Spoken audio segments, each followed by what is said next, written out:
All right, hold on. It's a great age, but it's not a good age when you're surrounded by kids that aren't yours. Because those sons of B words, I'm not going to drop it because they're family, make you feel old as shit. Like the stuff they say, the jokes they make, anything that they do, it makes me feel like I'm fucking old. It makes me feel like I'm that guy who used to talk to me as a kid, and I look at him and be like, "You just old. You don't understand."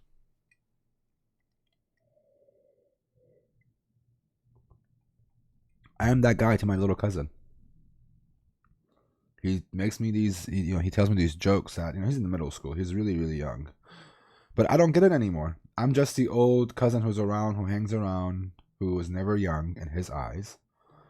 He doesn't believe me that, I used to be same age, do the same dumb shit as he does. I hate it so much too, but I mean, it's part of life, right?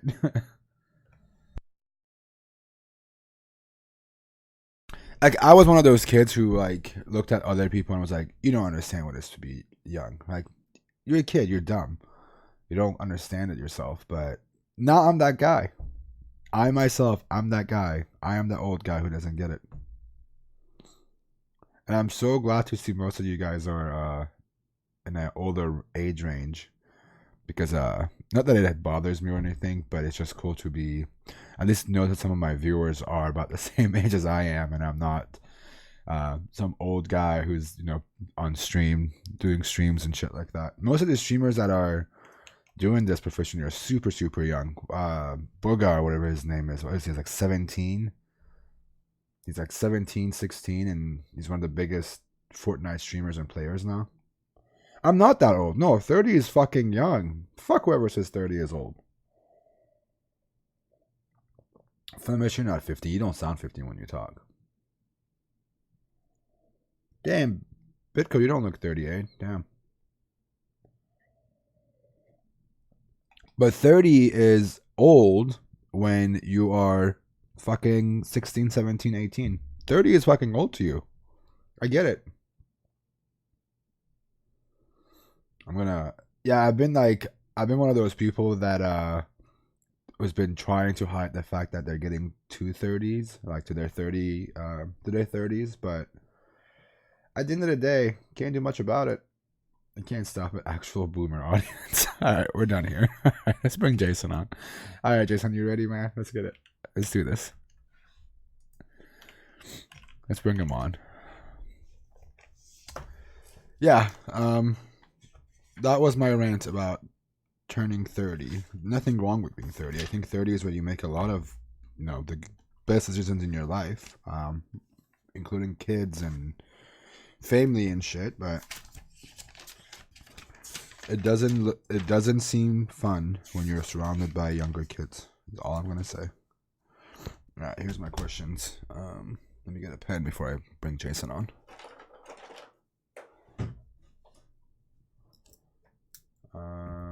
Let's do this. Questions are there. Notes are here. Cool. You guys ready for Jason? Or should I say Jason? What a great time to be fucking logged out of my email.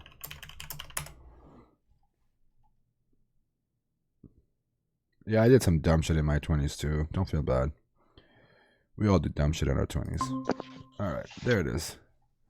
What's up, man? How's it going? What's up, man? It's going well. Chat, can you hear Jason okay? Let's see. Can you just drop me a thumbs up if you can hear him? Damn, look at that background. Your background has not changed since the day I used to look at your room when we worked together, dude. I've always seen that You know what? Before we start, I want to say that you motivated me to get one of those Defcon banners, finally. Oh, nice, man. I've always seen you have your Defcon banner in the background. And it wasn't this room. It was another room when you worked together, right? When you Yeah. Yeah. And I've got me motivated to finally get mine, and it's sitting right here. I got it because of this. They don't give you the speaker patches anymore at Defcon. Yeah. They give you a flags now, which is cool. Thank you for that. That's super cool, though. Yeah. Yeah. The this one actually has a pretty interesting story behind it. So I went to Defcon uh, probably like 16 maybe or something like that. And Wow. That's what, 10 and years ago. 12, yeah, 10, 11 years ago. yeah, it's a long fucking time ago. Yeah. You've And been a con person for a while. Go on. I want to hear the yeah, story. yeah, no worries. So they didn't have any flags back then, Mm, and it was like, it was my first or uh no, it was my third DefCon. So I okay. was like pretty new.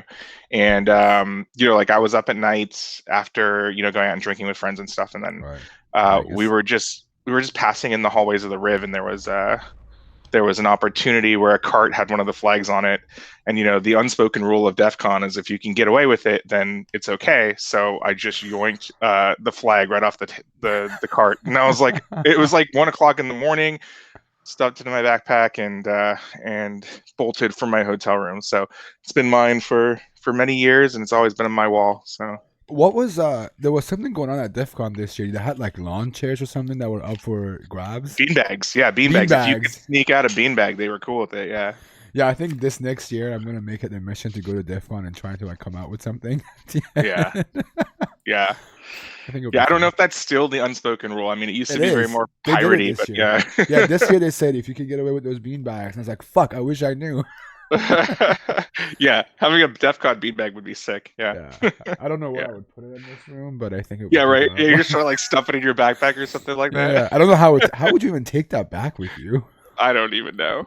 I don't know. Overhead storage, and someone would get mad at you because you Just just like you're put just it in the taking it all. aisle on the airplane Yeah, and just sit on it. Just yeah, fasten your seatbelt in the middle of the aisle.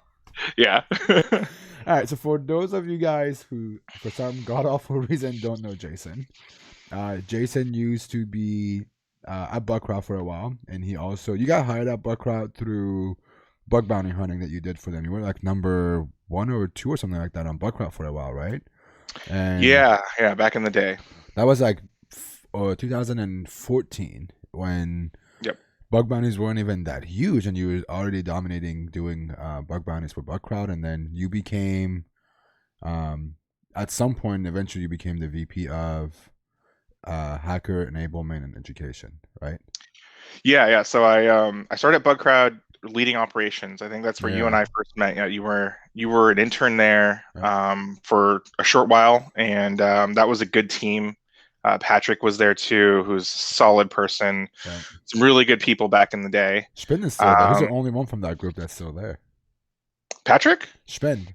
Oh, Spend. Yeah, Spend is still there. Yeah, Yeah. yeah. Spend is still there. Todd left last year, but Yep. he was in that group, and yeah. So all the Todd was OG awesome. bug. Oh yeah, Todd's great. Todd Bot was great. Yeah. Yeah. So all the OG Bug Crowd people, I came in for operations to lead that from HP, and yeah, I was number 1 and number 2. I was battling it out with Bitcork, I with think. Bitcork, yeah, for quite a while. And it was super fun. And eventually Casey called me, and he was like, or actually, I met him in the hallway at DEF CON, and I was like, hey, I'm thinking about making a move. And he was like, yeah, come lead triage and operation. So I led that for a while, but I did so much stuff at BugCrowd. It's a startup. So Yeah. it was, eventually I did end up in that researcher enablement role where, we were trying to do cool things like the ambassador program. But really at BugCrowd, I ended up doing everything, just like absolutely everything you could think of. Startup life, man. Like, Yeah, startup not life. only Yeah. you're also passionate about the community, so it made it Yeah. more intriguing to want to do the same stuff, right? Yeah. Yeah, absolutely. Yeah. Yeah. Tell me a little bit about some of the bug bounty specific talks and material that you've done. We did the first version of the How to Shard Web, which became the bug bounty methodology later on. Yep. Defcon 23, is that right? Mm-hmm. Yeah. Yep. 23. Yep. Funny story. I don't know if you remember. I came to Defcon 23 straight from my wedding. I remember. Yeah. I was dedicated to that talk. I can't imagine your wife was super happy about that. Oh, my wife was all about it, dude. That was like great. That was like the second time. That was the third time I've gone to DEF CON at this point. So to her, it was still Vegas was still new. Now it's like you know the feeling now when it's like DEF CON, you're like, fuck, we gotta go to Vegas. Can we move it out of Vegas at least? Like yeah, the heat, yeah, the casinos, right, yeah, the drinking, the whole Vegas thing is in the business. Yep. But yeah, that was the reason why she was okay with it, and my family flew out there, and we were hanging out with them, and it was a good time. Yep. Well, what made you come up with the How to Shot Web? What was the motivation and the reason why you went after it? So when I was at HP, we right before Bug Crowd, I was the director of pen Mhm. testing with my best friend in the world, Daniel Miesler, and we're just big people on methodology, right? Like Yeah. if you haven't written down a way to do something, I also subscribe to the fact that like sometimes you just have to feel what you're hacking, and sometimes you have gut feelings about things and you stumble onto things. But me, I forget to even check certain types of bugs or areas of the application if I don't have like a written out map for me to check off, right? And so Right. him and I had built one for HP, and all of our web testers were using it, all of our web pen testers. And so when I got into Bounty pretty heavily, I was doing really good. But there was a lot of new bug classes, Hmm. around that time that nobody was looking at really. Not even web pen testers. Like a lot of the great research in the security web scene comes from the Bounty space, actually. So Yeah. yeah. So, I was noticing that, and, it was just the heyday of stuff getting started. So bloggers were coming out, tools were coming out. And I just started collecting massive collections of bookmarks and just bookmarking everything in my browser. And then I was like, well, this is getting unmanageable. So I basically went across HackerOne and BugCrowd. This is before I worked at either of them. Hmm. And I took the names of all of the public hunters I knew were any good. Yeah. And then I did Google research on all of them, their blogs, their videos, any of their disclosed findings on HackerOne. I reached out to a couple of them. And then I combined it with my own methodology from HP. And that's where the first version of the bug hunters methodology came from, or how to shot web. And that was, and then you also did the project where we defined the scope. I don't even Right. know if that thing's still alive, but It's very all the alive, man. domains. Jay Oh, Cran, very good. that was Jay Cran's baby. Yeah, He's yeah. done a lot of work to it, man. Like he showed it to me a year and a half ago, Mhm. and it was looking great. But down, I actually committed to some stuff for him. Actually, now that I think about it, Nice. I help him fingerprint. So the background on that story is Jay Cran was his project was my first exposure to Recon. He got the gears moving in my head, but I never Nice. executed on it till like 2 years later. But it was just like, how do we identify things? So he messaged me again 2 years later. He's like, all right, how do we identify Jira? How do we identify this? And I'm so glad that I got my name in there. But that was what really made it fun for me with Recon. Now that I think about it, like if I would have done this stuff 2 years ago, I would have been way ahead of the game right now. But he Yeah. tried. Yeah. um, Yeah.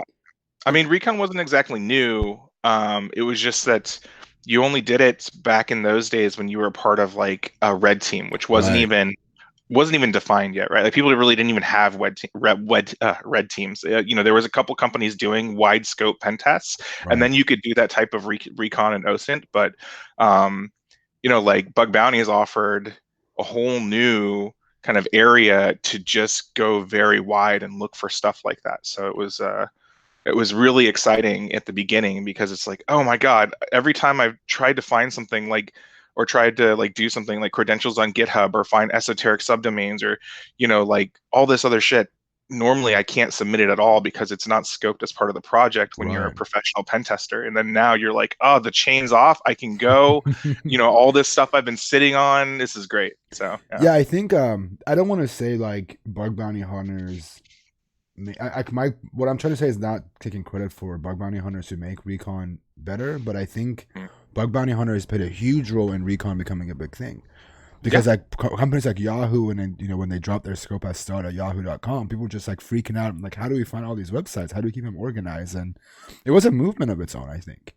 It was. Yeah. I mean, there's the bug bounty scene is still a movement that's somewhat separated from normal pen testing. Like people have jobs as pen testers, and they also are bug hunters. There's some Right. crossover, but there's also two separate groups of people who are focusing on different aspects of mostly application security, and it's the recon. The recon stuff is a big part of it, and a lot of the iteration and tooling comes at the urging or writing of bug bounty hunters. So it's a community now that kind of builds off each other. Yeah, and I love how it's became a huge Um, hey, sorry, thanks Lunas for the host. I appreciate it, or the raid at least. It's become a. It's. I love that like bug bounty hunters are becoming. They're coming out with cool research. Like you find these random O days, you find this random research that become a part of everybody's day-to-day work because some bug bounty hunter would just want to pop this random box, right? Like they wanted to Yeah. get into this box, get this max payout, Yep. and somebody else in the middle of all that paid the Yep. price. It's also really funny because the stuff you hear about, and sometimes the O day is not all the time. There's still like normal disclosure with O day and 1 day or whatever. But a lot of the text or content that's being created on the internet is bug bounty focused because you can eventually sometimes get permission to talk about stuff, whereas with pen test you can't. Like there's a lot of rules and NDAs involved and stuff like that. So it's really interesting that a lot of the content on the internet to learn how to web hack is bounty related. Yeah, honestly, like this is. Yeah, I think you could also agree with me when I say this next thing is when you and I were doing bug bounties back in. Well, you were doing it before I started, but 2013, 2014, 2015, there weren't as many resources. There wasn't no No. Buckcraft University, Hacker 101. There wasn't any Pentester Lab at that scale. I remember Pentester Lab was just starting back in like 15, 16, I think. They had like some Yeah. stuff. There wasn't that many resources, but nowadays, like, it became such a normal thing. There's so many resources. All you have to do is putting literally one topic and then the word bug bounty right next to it. Yep. And that's all you need, and it comes up with so many different stuff. Yep. Um, Absolutely. So let's go back to the how to shot web. You did more than just one. You did the first one, and that became the bug bounty methodology. You did 3 of those. I want to say you did the last one at Nahamsec Kelly that I actually got to see was maybe last year or the year before. Yeah. Yeah. So, it's interesting. Once you release something like that, that is an all encompassing kind of how you do stuff, people just want that content, but updated because there's new bugs, there's new tools. And the one thing that I'm a big stickler on is like, I don't ever stick with the same tool for too long unless it's the best. And I benchmark all my tools. And so I got into adding benchmarks for tools and why I choose certain tools over others. And people seem to like that. So I kept on iterating. I kept on adding stuff. And so every year I would try to release a new version until the point where the presentation is now way longer than an hour slot, right? Which is what most conferences give you to present. So now I have to find another way to keep iterating and releasing the content, which will either be we'll go back to GitHub and we'll do a GitHub thing, or the book was an idea that I had, releasing a book with Codingo of the bug hunter methodology. But it's all up in the air right now. Barring time, and I've got a 9 to 5 as well. So Yeah, you yeah. now that you mentioned, I don't remember, I never forget. You had a mobile Mhm. portion to your talk that you would Yeah. never get to at any conference you would present. I never Yeah. forget the Jason Haddock's Yeah. panic of 5 minutes and like 20 slides left. Let's get through it, guys. I looked Yeah. at you and I was like, is he for real? He's got the 20 slides in 5 minutes. I had seen that presentation before we went up. We were at the Yeah. Buckrout suite upstairs. You were Yeah. nervous, and I'm like my first time ever speaking in front of an audience. And then you're Yeah. going up. I'm going up with you, and I see you nervous, making me nervous. And then you say, Oh, dude. 5 minutes, 20 slides. Let's do it. Yeah. Yeah. I mean, first on the nervousness, it's like I'm never not nervous when I talk in front of a crowd. Never goes away. It never goes away. I mean, you're not intimidated by some parts of it anymore, Mhm. but there's still other parts that you're very intimidated, right? This is like everybody in this community is smart, like Yeah. razor sharp smart, and even when I release content or when I stream, like you do, All right. I'm always in the back of my head, like, am I an idiot? Like, are people gonna think I'm an idiot because I do stupid shit? And it's like, I'm always thinking about that Dude, kind of stuff. Yeah. it's such a trip to like do these streams because now I'm like, what if the expectation from up here of what I used to do has dropped because of how much dumb shit I do on streams. Like I'm Yeah. alive now. I make the same mistakes that I would in private now with an Mhm. audience of like hundreds of people watching. Yeah. Like, people finally know I'm a fraud. Yeah. Yeah. That is the message in your head all the time. Yeah. I don't want to let anybody down, because like the Jay Haddock's reputation has such a Yeah. like following, right? Like, but I mean, you just do your best. You create the best content you can. You help people, and eventually, that's what builds your real reputation is, right? Like, how helpful are you to the community? Are you contributing? Are you bringing others up. That's my measure at least. So Yeah, speaking of, you said you do streams. Speaking of streams, first of all, if you don't follow Jason, he has a stream that he does regularly, almost on Saturday nights. I want to say Friday nights and Saturday nights. I was doing Saturday night and Wednesday night, but I took a big break off for the holiday, an extended Yeah. break.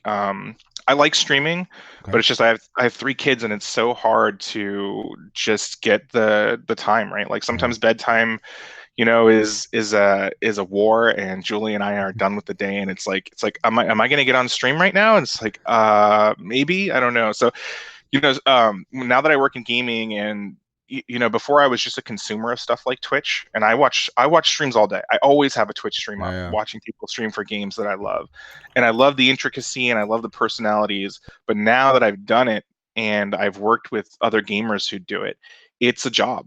It is literally a thing you have to show up for on top of your regular job. But for a lot of people, it's not bringing in much, much money or anything like that. It's just like a thing you're doing to kind of give back. And so it's hard for me with a full-time family, full-time job. So but Sundays, Wednesdays and Sundays are what I'm going to try to get back to. Cool. On Twitch, and Wednesdays and Saturdays, from 9 p.m. to 11 or 12, and I'll do 2 hours of Recon hacking, talking about tools, and then do an hour of gaming for anybody who wants to stay on and just see me fumble through the latest video games. What motivated you to do the streams? I love streaming. I mean, I love streaming as an idea. Yeah. I don't know. So if I'm going to try to be ultra honest in our segment today. Moving into a security leadership position has me not doing as much technical stuff from the day to day. And so the stream and everything associated to the stream and bug bounty, when I have time to do it, keeps me relevant. It forces me to know the newest tools and keep coding on my Recon scripts and know the newest vulnerabilities. And I always want to be that guy, no matter what position I have anywhere. So that motivated me a little bit. You're a true hacker at heart. You want to stay true to that position, right? Yeah, exactly. Yeah. So I just don't want to lose. I don't want to lose that edge. I think I've always wanted to keep it. So that was one of the motivations. There's residual kind of stuff with streaming, right? Like I booked a training off of my stream. Somebody saw it and was like, "Would you come to my company and like do a training?" And I did one at AppSec Cali too, which was really fun, full of failures, but also I learned a lot and really fun. And so I want to keep doing stuff like that. So there's a lot of reasons to stream. I also am getting used to getting closer to the people who follow me, right? Like the interaction is what makes it fun. It does, right? Like on my second stream, I had a whole bunch of people like basically point out that some of the workflows I had were not super efficient, and I'm used to that. Like some of my stuff is not efficient on purpose, but I tried out some of the ways that they were doing things and I learned. So I was really happy to actually be able to update my workflows and stuff like that. Yeah, the best. I think I definitely can relate to that. I had a time when I was doing a lot of weird bash commands just because I just got used to doing them in that way for so long that I never broke the habit of getting more efficient. And then I was getting called out on my Twitch. Like, you can do it this way, it's shorter, right? You can do this command, it'll be faster, right? You don't have to do grep this way. And then all of those became like, people would call me out consistently, and it became a part of my workflow where even I got better at bash because I had to now, because I had eyes on me now, right? Yep. But I agree. The best part of it, honestly, is the interaction. Like, there is on Twitter, you get a ton of notifications every day. Like, you see the names just become blended. It's hard to keep up. But now I notice his names that are like chatting with me on this stream, and then also I see them contributing to my GitHub repositories or whatever, like tweeting to me and that sort of stuff. I get so many DMs on Twitter. I have to ignore most of them, right? Like it's insane. And so like if you're brave enough to chat in front of the world and on Twitch, like that's number one, that's a hurdle. And number two is, like it's right there in my face while I'm streaming and I can try to answer some questions. And that's what the stream's for, right? The more questions I get from the chat, the more content is created and more people learn. So that's kind of what it's for. So. Yeah, I agree. It makes it very sweet when you interact with him directly over Twitch and Twitter. Let's talk about Recon. Yeah, You yeah, did you do a lot of recon yourself. I do. You have recon ng.sh was written by you. You wrote something around that with Bash years ago. Yeah, I had a pretty general recon script I released years ago, and it's kept growing. Now I haven't released like any of the newest versions or anything like that, and that's a whole conversation about like releasing tools and but yeah, I have one called hunter.sh, which basically automates most of the workflow that I think everyone kind of goes through. Like Right. everyone has their specialties, right? Like the gentleman is really good at that GitHub stuff that Mm-hmm. you're doing. I have a couple esoteric basically techniques I'm still using that I think give me like a little bit of an advantage sometimes. But Right. a lot of the general stuff, subdomain enumeration, port scanning, service fingerprinting, like most of that stuff is automated in a script that I write called hunter.sh. Very cool. How long have you been hacking for? Since I was 20, so 15 years. Wow. Um, yeah, so I went to my first tech job, my first IT job was at a company called Citrix, and Where I have we heard was that on. name recently? Yeah, right, yeah, and so we worked on the IT team, just general desktop support, and I had a college class called Ethical Hacking and Network Defense. And I knew a little bit about kind of what back then was like the dark web, but it wasn't really the dark web. It was just like Yeah. forums and stuff like that. So like I knew about hacking. I was a computer guy, but I had never really focused on any of it and was never doing it. But I took that class, and the biggest thing I got out of the class at my community college was that it could be a profession. And then I looked into it and I was like, oh crap, like there's nothing online about how to do this, how to become a penetration tester. It's Right. very, very new. And so I basically begged, borrowed, and stole everything I could while I was working this IT help desk job. And then one day I found cross-site scripting on one of the portals at Citrix. And I went to the engineering team who thought they were so smart, and they were legit smart dudes, but they had kind of a like nothing that comes from help desk could possibly be something that we don't know about. And so I showed them cross-site scripting, Cool. and from then on I was kind of like a security contact for them, like I guess you would call it a champion nowadays. And I was continuing to work and learn, and took OffSec and all that stuff, and then eventually I landed a job as a pen tester at a small firm called Redspin, which was a blessing because the guys that worked there were so much smarter than me, and I learned a crazy amount there, and that's kind of how that started my professional career. That's awesome. I didn't know a lot of that. Citrix, I didn't know about the Citrix part at all. Yeah, I yeah, knew about you from the HP and on days.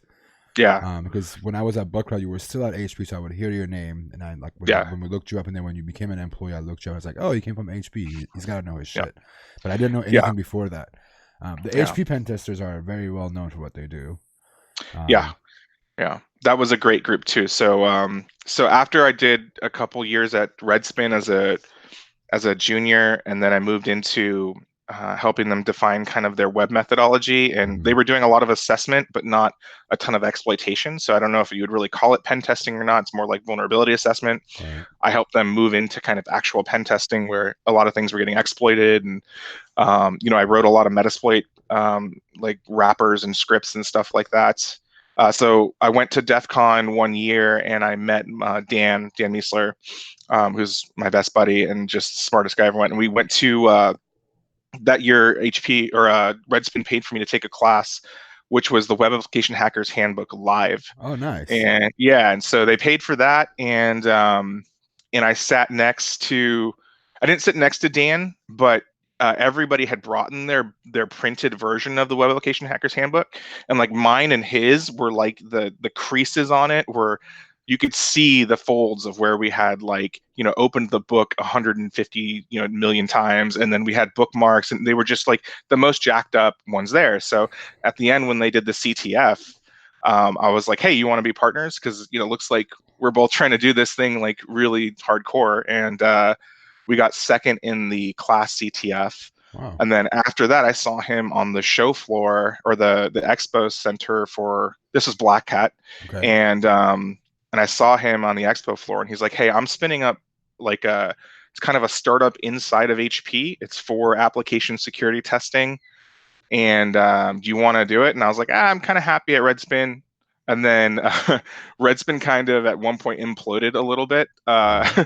And then I called him back up like maybe 2 or 3 months later. I'm like, yeah, let's do it. And so went to HP and never looked back. Had a blast. Worked with so many smart people. It was so wonderful. We were on the cutting edge of mobile when nobody knew how to do mobile application hacking. We wrote the book on how to do mobile application hacking.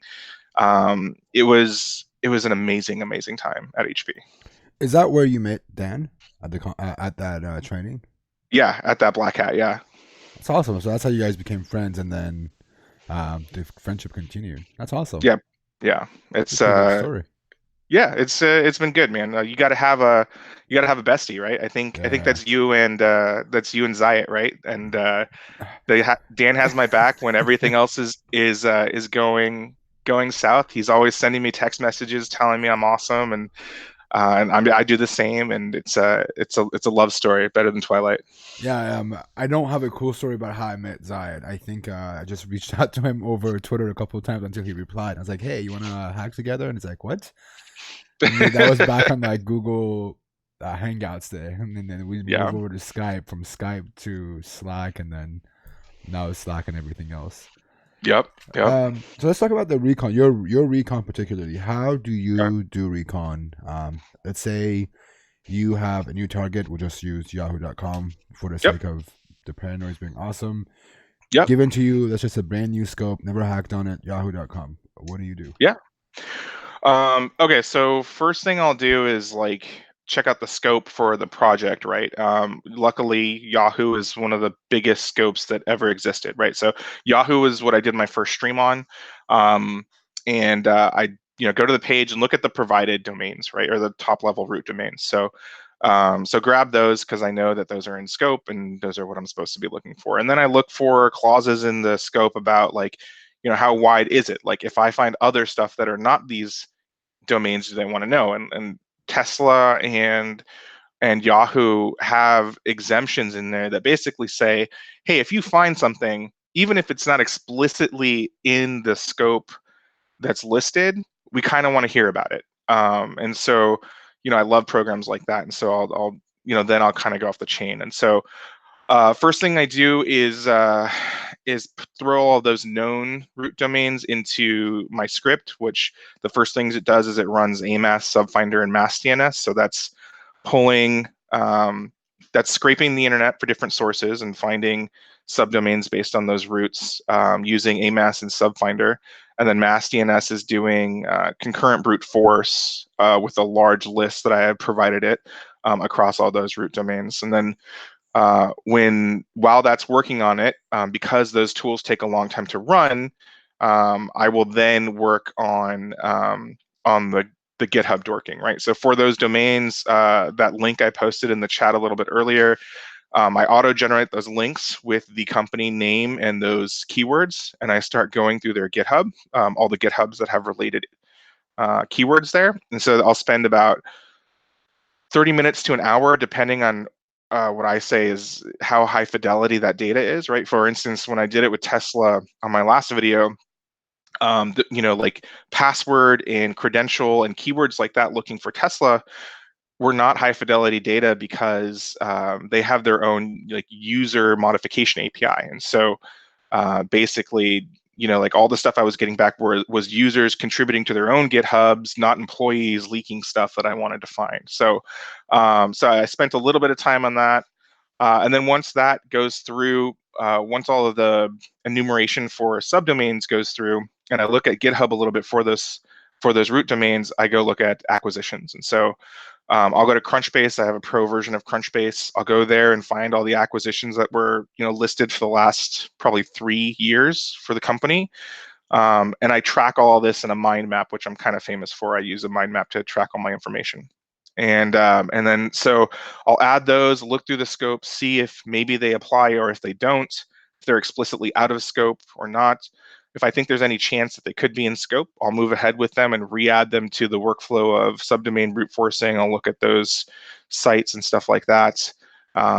Look at their GitHubs again, and then at some point the enumeration phase ends with the acquisitions and the given domains, and then my script generates through Tom Nom Nom's tools HTTP probe all of the HTTP links that I need to open up, and so I'll feed those first to Aquatone now.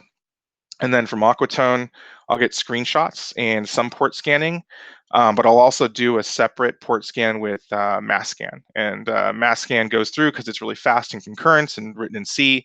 It will go through and scan the whole range, and then once it finds that a port was open, it'll feed that list and that IP to Nmap, which will do a full version scan with a select version of Nmap.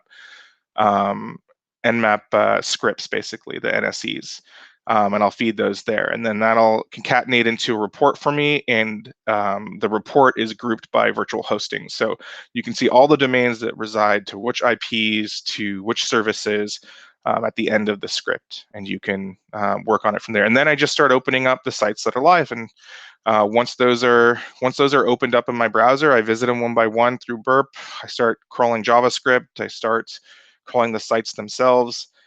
Somewhere in there, I use Burp in a workflow I call link discovery, which is like super. I don't know. It's I don't think it's super fancy, but not a lot of people do it. It's just crawling the sites for more sites, and I use Burp in a recursive kind of crawl to pull out all links for related domains with keywords.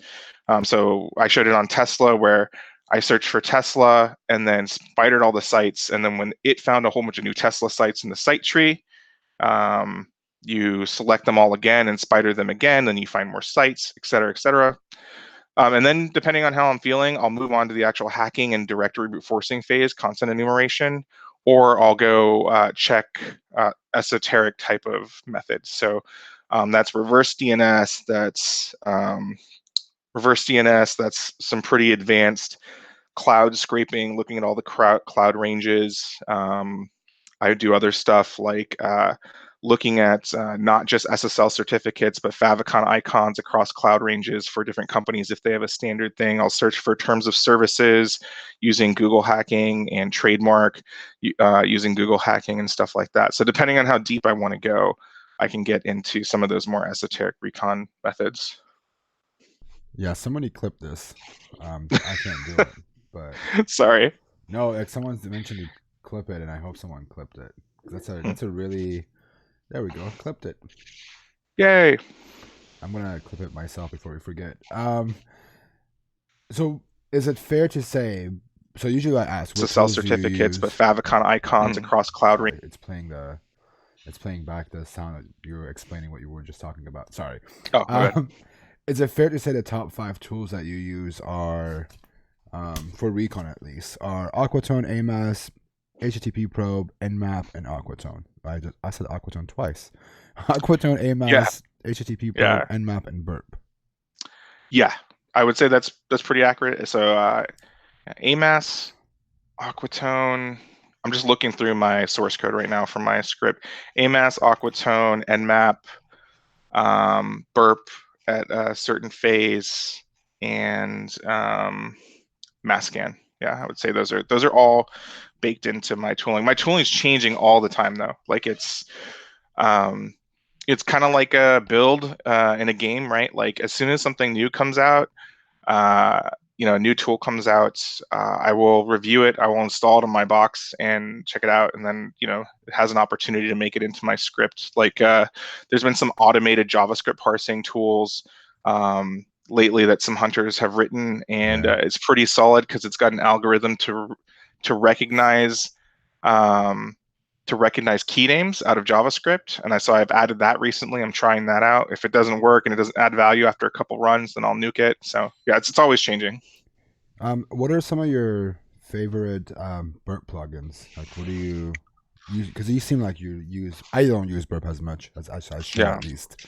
What are some good Burp Suite plugins that you recommend people to look into, whether if it's Recon related, exploitation, whatever that is? What are, let's say 5 that you really, really appreciate and recommend to people? It's interesting. So I'm a big fan of Burp extensions, but only when I have to use them. Mm-hmm. So my default run of Burp doesn't enable any extensions. Okay.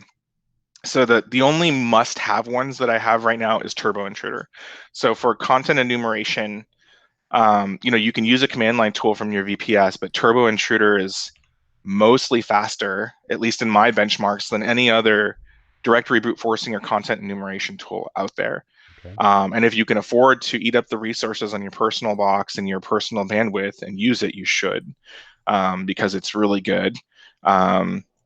The only problem is it's not really set up for recursive brute force. It doesn't have a lot of the bells and features of some of the command line tools. So it just depends.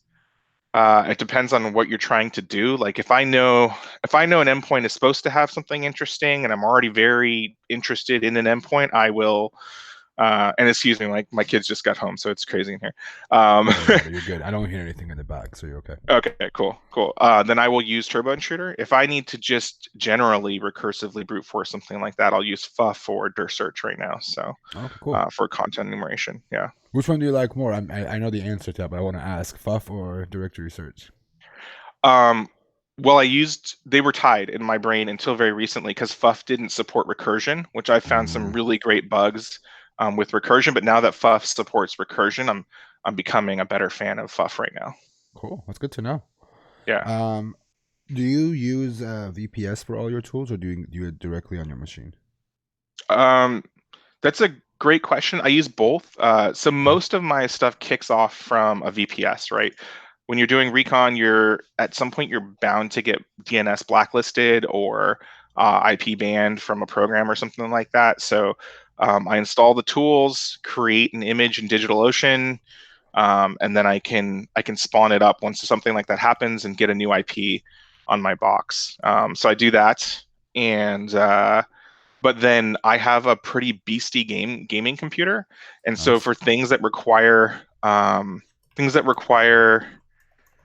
lots of processor power, you're obviously not going to get that on your VPS. And there's not a ton of those tasks in bug bounty hunting, but some of the fuzzing stuff can get like that. So I'll do it locally in VMs.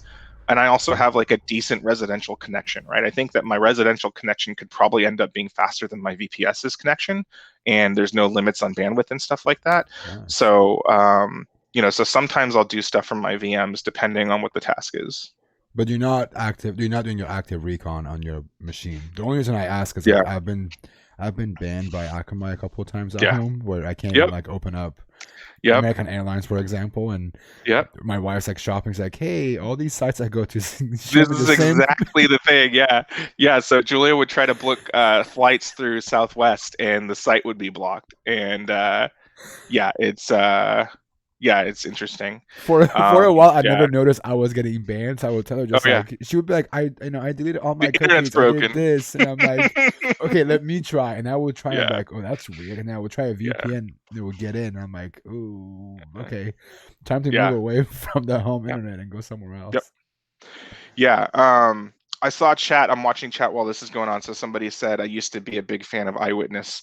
I'm still a fan of Eyewitness for screenshotting sometimes, but it was the best one until Aquatone kind of refocused. So Aquatone used to focus on the discovery portion a lot for their tool. And now I think the mantra of Aquatone has changed to, well, there's a lot of other tools like AMAS and Subfinder and other ones cropping up that are probably going to be better than we are at finding the subdomains. So the whole framework for Aquatone is now about data collection into a database and screenshotting. And so Aquatone has become a better screenshotting tool for me at this moment.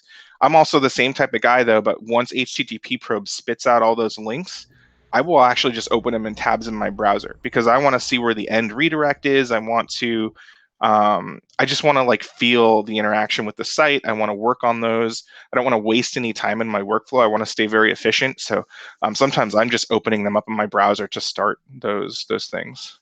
Yeah. See, the thing is, like, I'm the other way now. I started using Eyewitness over Aquatone because Aquatone was choking way too many times for me. I don't know if it's interesting. I just completely on my personal machine that I hack on. I replaced my Aquatone alias with Eyewitness. It's called EU because. That's amazing. Yeah, that's weird. Like I went the other way around just because like Aquaton wasn't doing it anymore. I like the way they generate Interesting. reports and Yeah, the stuff report's like that. nicely formatted. Yeah. Yeah, but going back, sometimes I've seen Aquatone choke more than I have seen with Eyewitness, unfortunately. And that means like when Yeah. I'm doing thousands of domains, with big Yeah. companies, Yeah. Aquatone seems to be fast, but I think it takes up more resources and it chokes very quick. I mean, all of them. I mean, just if I'm honest, all of them are not perfect. Like none Yeah. of them is perfect, right?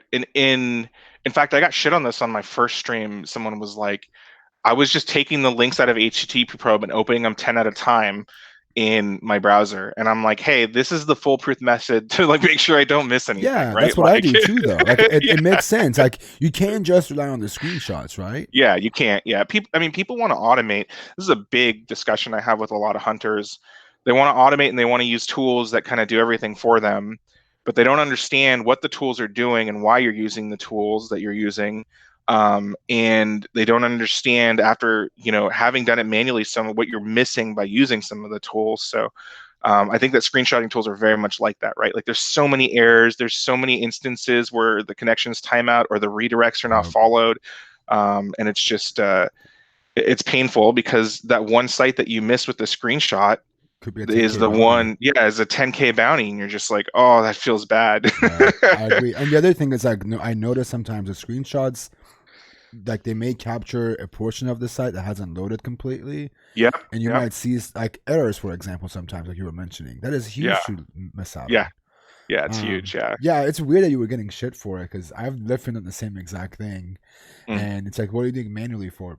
Because I fucking want to. It helps. Yeah, Like yeah, it makes me yeah, money. yeah, Like yeah, we can't yeah, replace everything. Like if that was the case, and yeah, let's just all scan the internet and let the tools yep. make us money and not worry about 10K bounties, right? Yeah, yeah. It's a. I mean, I could chat on this all the time, like for a long time. But I had a really close friend who's a really great hacker and technical guy, and he was like, I hate Recon, and I was like, why do you hate Recon? He's like, it just seems like this thing that should be automated by now and should just Yeah. go straight to the hacking.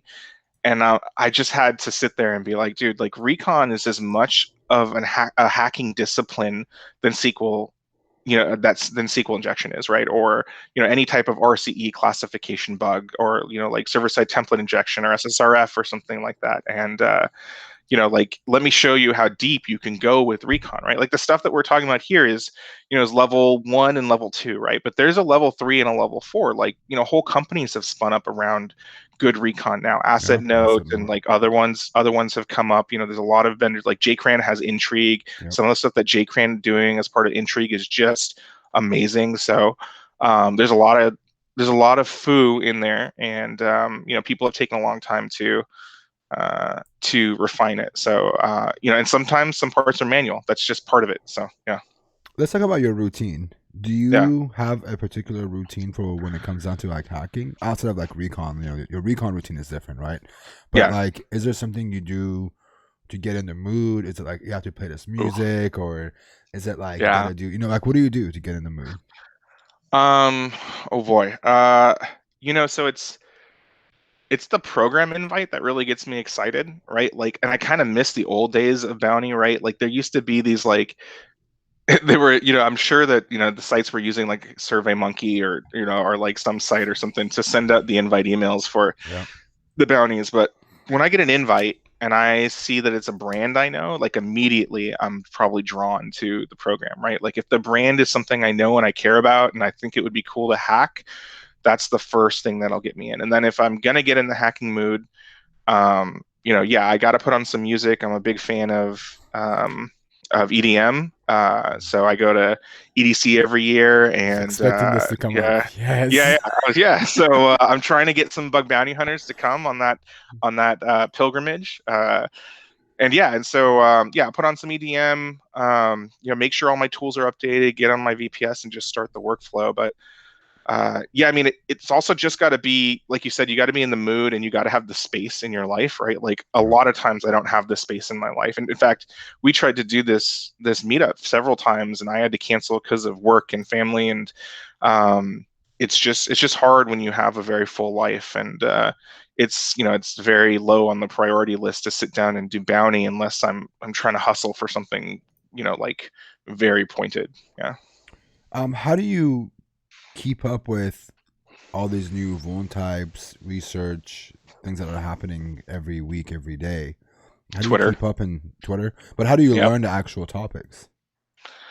I mean, what's a combination of Twitter and Google, I guess. So like, Twitter is pretty good about you can make lists, right? And so like I have like the normal places like the Internet Storm Center and like all of these sites that are organizations that talk about O day or one day and have news alerts, and that goes to one feed, and I'll review that every Nice. week for new O days and one days. And once there's something on that, you know, either there's information out there or there's not. Sometimes they'll just release an advisory, and sometimes they'll have actual blog posts about how the bug is triggered and whatever. Right.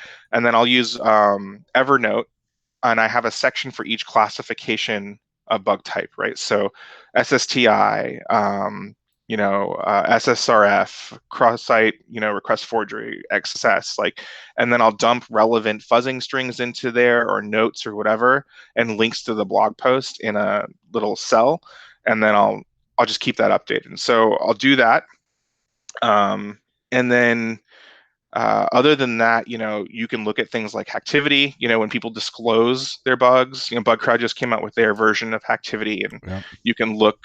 Soon you'll be able to look at some of those. So those are really valuable to see how people are actually testing for those things.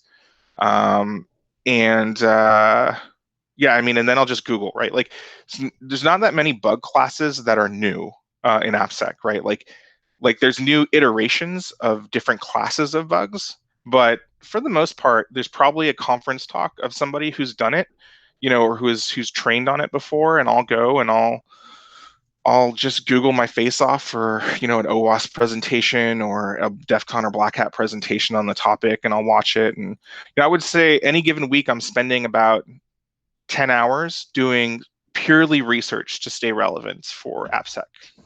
Do you try and go and actively find these vulnerabilities in bug bounty programs based on other research that you see as a part of your learning process?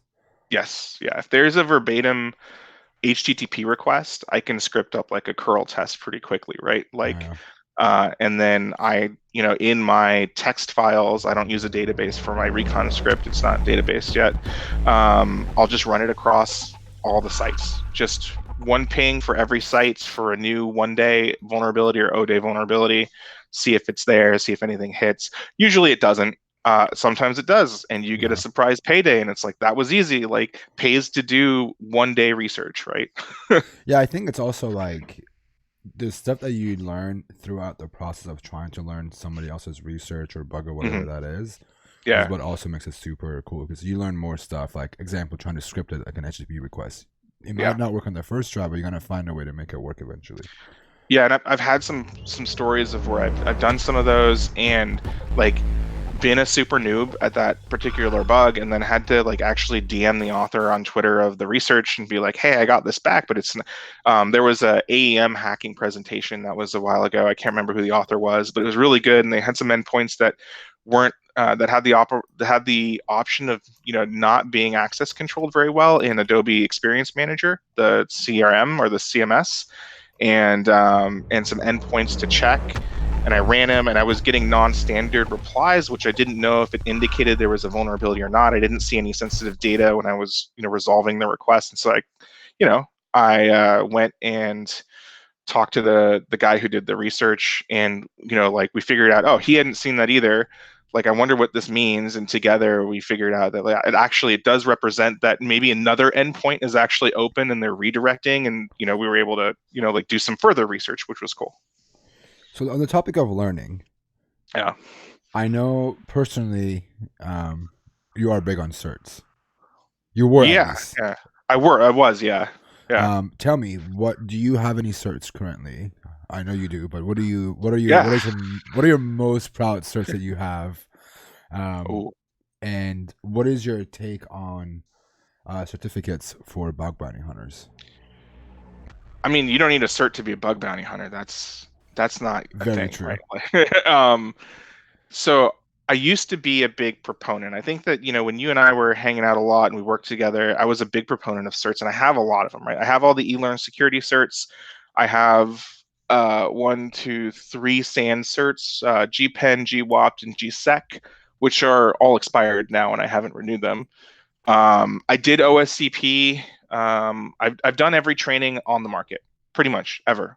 Like anytime a new training comes out, I'll go to it, even if I think it's going to be review, Okay. because there's always 1 or 2 tricks that I learn that are very valuable in every training that I go to. So I always petition my works, and when I get hired at places, to send me to training and stuff like that. So, so I am a big fan of it. And this, like, I don't know if there's if I have any that like I super recommend to people starting out, right? Like you can do everything you do in a cert class or a training class on your own with very little money nowadays, because there's so many resources. There's so many YouTube videos. There's there's like Pentester Lab, which is a lower cost, great resource of attack targets, and there's they have write-ups for them, and Pentester Lab Pro is excellent. And there's things like Hacker 101 and Bugcrowd University, and things like Jeremy Druin's Webpunized YouTube channel. Yeah. There's things like the OWASP Broken Web Applications Directory, which has all of these test targets for you to learn from, and all those have walkthroughs, and so you can learn without a class. There's Juice Shop and stuff like that. But there is value to having the certs. I will say that, right? So like when I was trying to break into out of that help desk IT life and break into security, the fact that I had a SAN cert and I went on my own, and I was poor, I didn't have any money. I went and did their work study program, which was like $800 instead of a couple grand to do the training. And I basically worked during the day and got a free class on the virtual sessions. And I did that.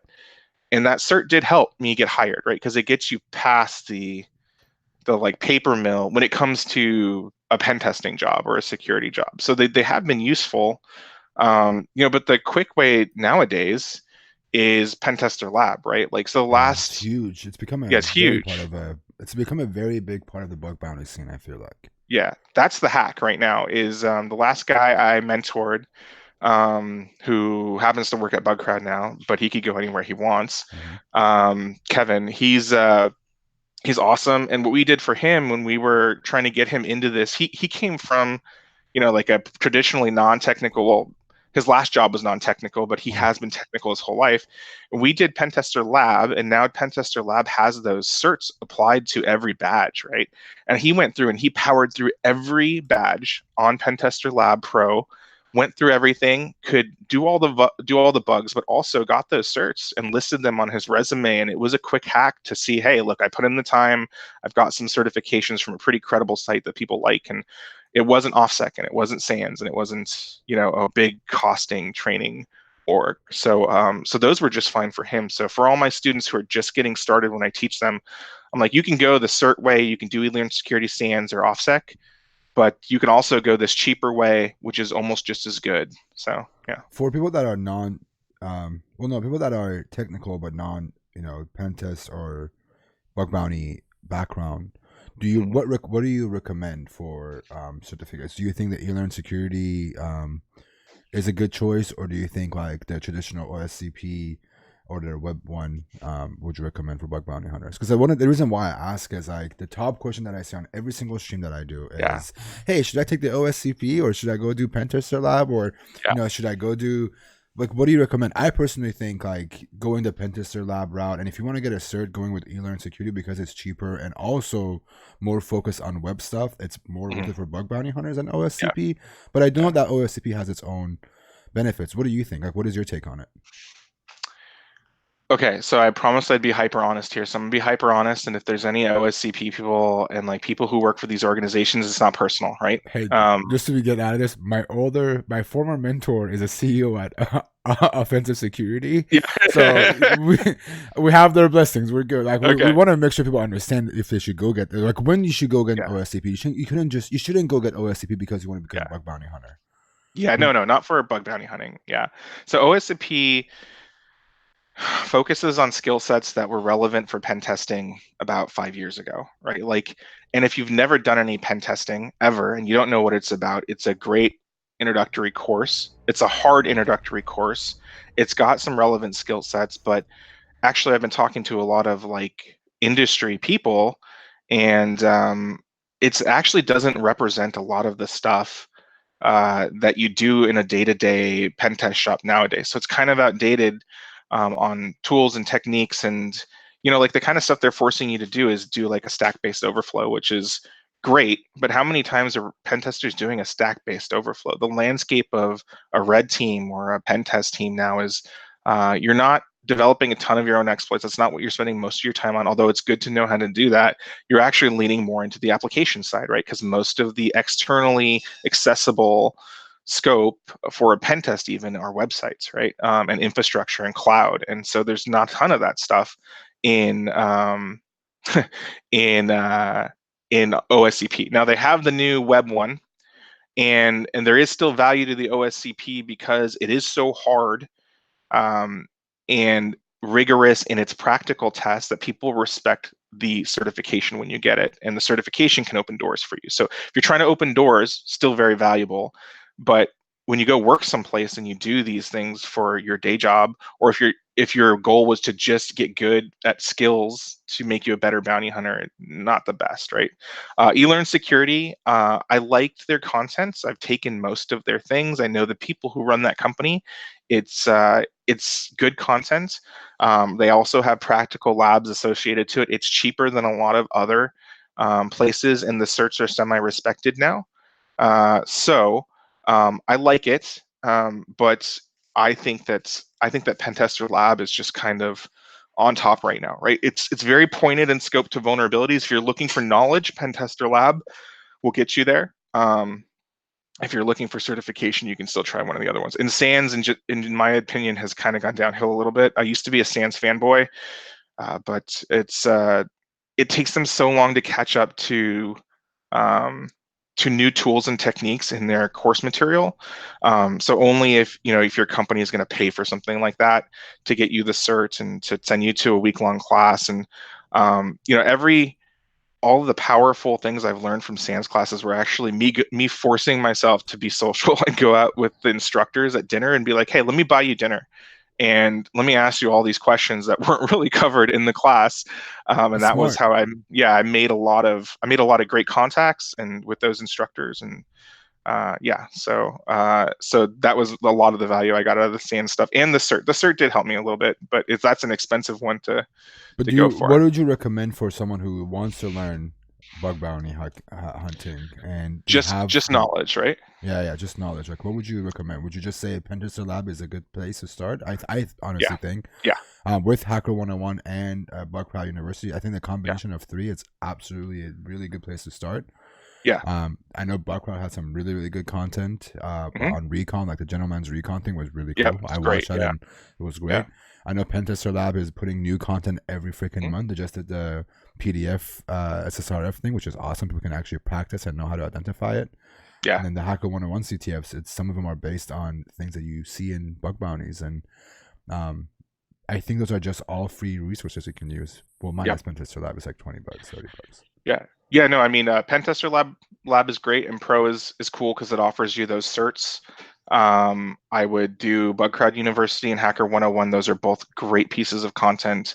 And then what I would do is I would go to, and this is the exact, what we're talking about right now is the exact format I send my new students through when they do like a crash course into web testing, is I have them go to the OWASP Broken Web Applications Directory, right, which is OWASP project to conglomerate all of the broken web apps that people have made to learn on, right?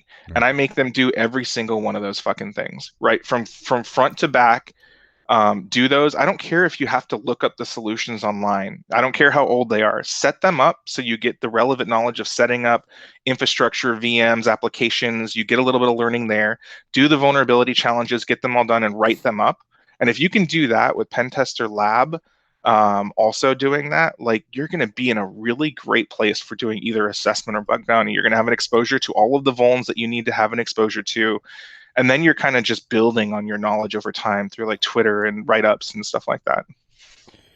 Let's talk about one more thing that it's in the same topic of learning and skills that are valuable to bug bounty hunters. programming, aka coding, knowing how to Yeah. write code. I think you and I have similar backgrounds when it comes down to coding. I Yeah. see your love for Bash. Yeah. Yeah. Absolutely. What's your take? Like, do you think as a bug bounty hunter, do I need to know how to code, or is it more of a you should because of these reasons? No, you don't need to know how to code, honestly. You can find bugs without knowing how to code. Knowing how to code and knowing how to look at a technology, whether it's front end or back end or infrastructure, no, like that all helps. It all helps to know everything, but some vulnerability classes are so generic and they don't take any programming, right? What you get better as you do learn how to script, right? Like I would actually separate programming from scripting, right? Like I'm a great scripter. I can script in Bash. And you have to know the technologies that you're going against, right? Like the spec and HTTP, and like can't be like a complete noob. But do you have to be a developer to to be a bug bounty hunter or a pen tester? No, you don't. It's a completely different thing. It took me longer to get to a place where I'm comfortable with code than anybody I know. And I eventually got there, but you don't need it when you start. Yeah, I don't think you need to know how to make something to break it, right? Yeah, Like breaking yeah. things are different. But other people believe that actually. I think there's a lot of people who believe you need to be an expert in the thing you're breaking, and that's just not true because I am not an expert in hardly any of the things that I score bugs against, and I found security vulnerabilities. Security vulnerabilities in their own right are pieces of technology that you have to learn, or they're pieces or they're topics that you have to learn, right? So Yeah. understanding those has been my superpower in my career, right? I look at a vulnerability, and when I see that vulnerability, what I see is what's the triggering cause? Like, where are these functions contextually inside of an application? I start writing these things down. What are, with this bug classification, what are the types of things that, like trigger the vulnerability, like, and I start writing these things down to understand the vulnerability at a good level. And then, that's the knowledge I end up using most of the time. I don't want to interrupt you, but I think most of the chat realized like my face just changed. There was $100 tip that came in. I appreciate that.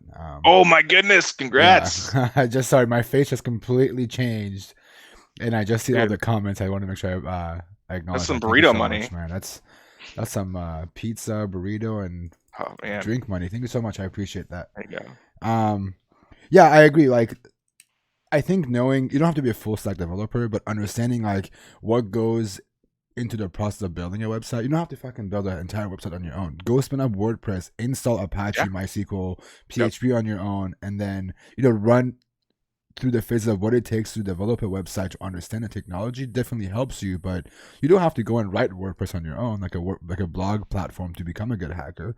But Yeah. understanding what goes into the process of creating a website is definitely helpful when it comes down to hacking. Yeah. Absolutely. Let's talk about advice. Mhm. What are this is my favorite question to ask. What are 3 things you wish you knew when 6-7 years ago you were doing bug hunting? 3 things that you have learned that you wish you would have known right off the bat when you were first starting. The first one would be the write-up. We're talking specifically for bug bounty, right? Bug bounty, yes. Okay. The write-up is almost more important than your bug. And what I mean by that is that when you do a submission, who you're dealing with on the back end is engineers, right? Like eventually the bug is going to make its way to an engineer.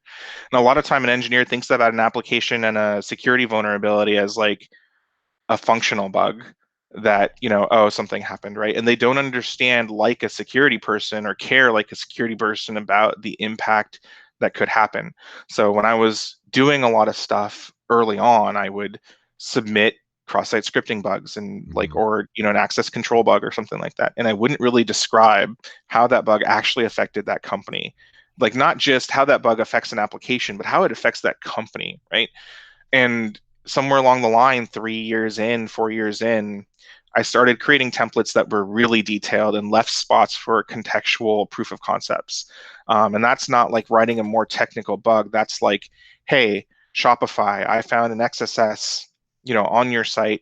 here's the functions that this XSS could perform on one of your users. So if I spray it across a list of 250 users across the Shopify domain, that means I could probably have an impact of multiple hundreds of thousands of dollars by executing this thing, right? So being contextual about the risk of a bug to a company, or when it comes to like data disclosure, right? Like sometimes I even mention how them leaking certain types of data, like even usernames or something like that, is a big deal based on the kind of compliance maybe that company has to comply to, right? Like, so there's a lot of work that goes into my write-up these days. In fact, I write about how I landed, like I even write about the recon process leading up to the exploitation of the vulnerability to give them an idea of how I found this. Very cool. Because it's what they want to know. And so I do write-ups now that are page long instead of sentence long, and by far it has increased my money from bounties by tenfold for sure. Before you go to your next one, I want to add that the biggest tip that I can give on the writing a report topic is to assume that the person reading this report has no clue what you're talking about. They have never used this application. Yep. Because you don't know who it's going to end up on, right? Like people that are, like when the developers developing things, they may not use it themselves directly. Like it might be, they might leave and somebody else may take over it, right? So the assumption of making sure they have never used, whether if it's a triager or a security engineer on that company, assuming that they have never used this application and they have no clue how to do it is a really good way to make sure your report makes sense. Yep. And there's always that fear of like, if I take longer to write the report and write a really good report, I'm gonna miss the bug, and someone else is gonna find it. And I find that is a weak defense, honestly. Like that has never happened to me when I spent a long time writing a report that someone else has beat me to it because of that extra 10-15 minutes I spent, right? And at least not that I know of. And so I wouldn't hang your hat on that argument. I think that all the time try to prove out the real risk. Let's do two more. What other two things you wish you knew? The report was a big part of it, and I agree. Screenshots and videos. This is a big one. Even in pen testing, right? I have had multiple bugs where I would have not been paid had I not taken a video or screenshot of exploitation of the bug. Or had logs of the bug, like log everything, screenshot, and sometimes take video for important bugs. One time I was hacking this place, and what you have to realize is that in big companies, the way that bug bounties are run is actually like, like a small group inside of the company commissions the bug bounty with HackerOne or BugCrowd, and then they're security people. They really care about it. And then there's the development group that supports the applications that are in scope. And then there's also like a network operations group that just handles general like knock and traffic and some security tasks, right? And so I had found a SQL injection on this site, and I was so excited. I had done minimal exploitation just to prove it was good, and luckily I had my logs, and so when I sent it in, by the time I sent it in to the bug bounty, the network operations team had noticed it in the knock and had basically soft patched it using a WAF rule. So it was no longer exploitable anymore. So when the bug bounty triager came back to me, they're like, yeah, I can't exploit this. And I'm like, dude, I just did it like 8 hours ago. And they were like, yeah, well, I can't do it. And so I'm going to mark it as NA. And I'm like, wait.